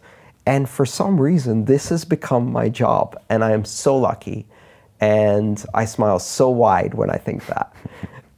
So it's just a wonderful opportunity, and it's what gives me the ability to do these things. Yeah, no, that's so incredible. I love it. It's the biggest smile I saw on you all day. So I know it is. That's incredible, and I love the fact that you can keep doing what you're doing with Patreon. So it's great, and if people want to find... it's like no strings, no bosses, it's working directly for the community.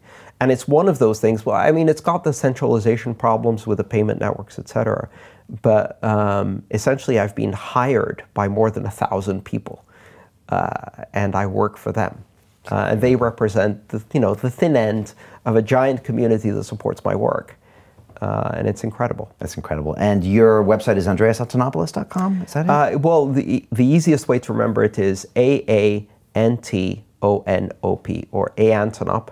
Antonop is my Twitter handle, my YouTube channel, my website, aantonop.com. Okay. you can find all of that there. Go there, the books are there, the Patreon links are there, follow you on social, all that good stuff. Yeah, and all of my work, including my books, are available under open Creative Commons licenses. You don't have to pay to read them. You can, if you want to, buy the paper book or Kindle, and you'll pay for the packaging, the convenience. But you can also find all of my books online for free, and download them and share them under open licenses and mash them up and use them to build courses or do something else, translate them into other languages. So all of my work is available for free and open. That's awesome, man. I would expect nothing less from you. So it's part of what drives me. I know. Well, I appreciate it. I've always been drawn to your mission, this mission you're on, to just put yourself out there and make all this stuff happen. And you're super congruent with it. So thanks so much for everything you do. Thank you. And we'll see you back here in another year or two to tell us the state of the union then. Yeah, all right, for sure. Cool. Thank Thanks, you. Andreas. All right. Appreciate it. Thank you.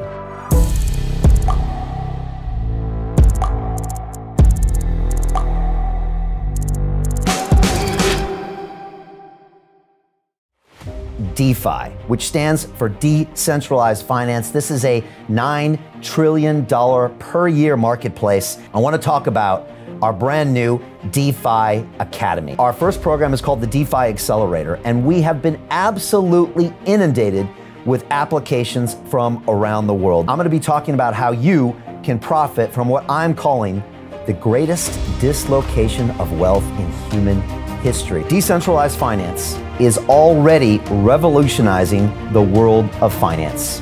You just don't know it yet. I'm going to talk about the difference between DeFi and cryptocurrencies. There's a big difference. I want to go into how to trade the markets. It takes a lot of discipline. It takes emotional discipline. It takes intelligence. It's not an easy thing to do. I'm looking for a small group of people who want to actively participate in this upcoming DeFi revolution. I'm looking for serious individuals only with real net worth who want to build this exciting financial infrastructure. I'm looking for partners, collaborators, investors, colleagues who want to join forces and create real value and generational wealth. If you're one of those people, go to londonreal.tv/DeFi and submit your application. Now you've got a chance. Life all comes down to a few moments. You have a chance now to join me on this incredible adventure for the next 10 years. It will change your life, the lives of your children and grandchildren, maybe the life of billions of people on this planet. What are you going to do? What's the choice that you're going to make?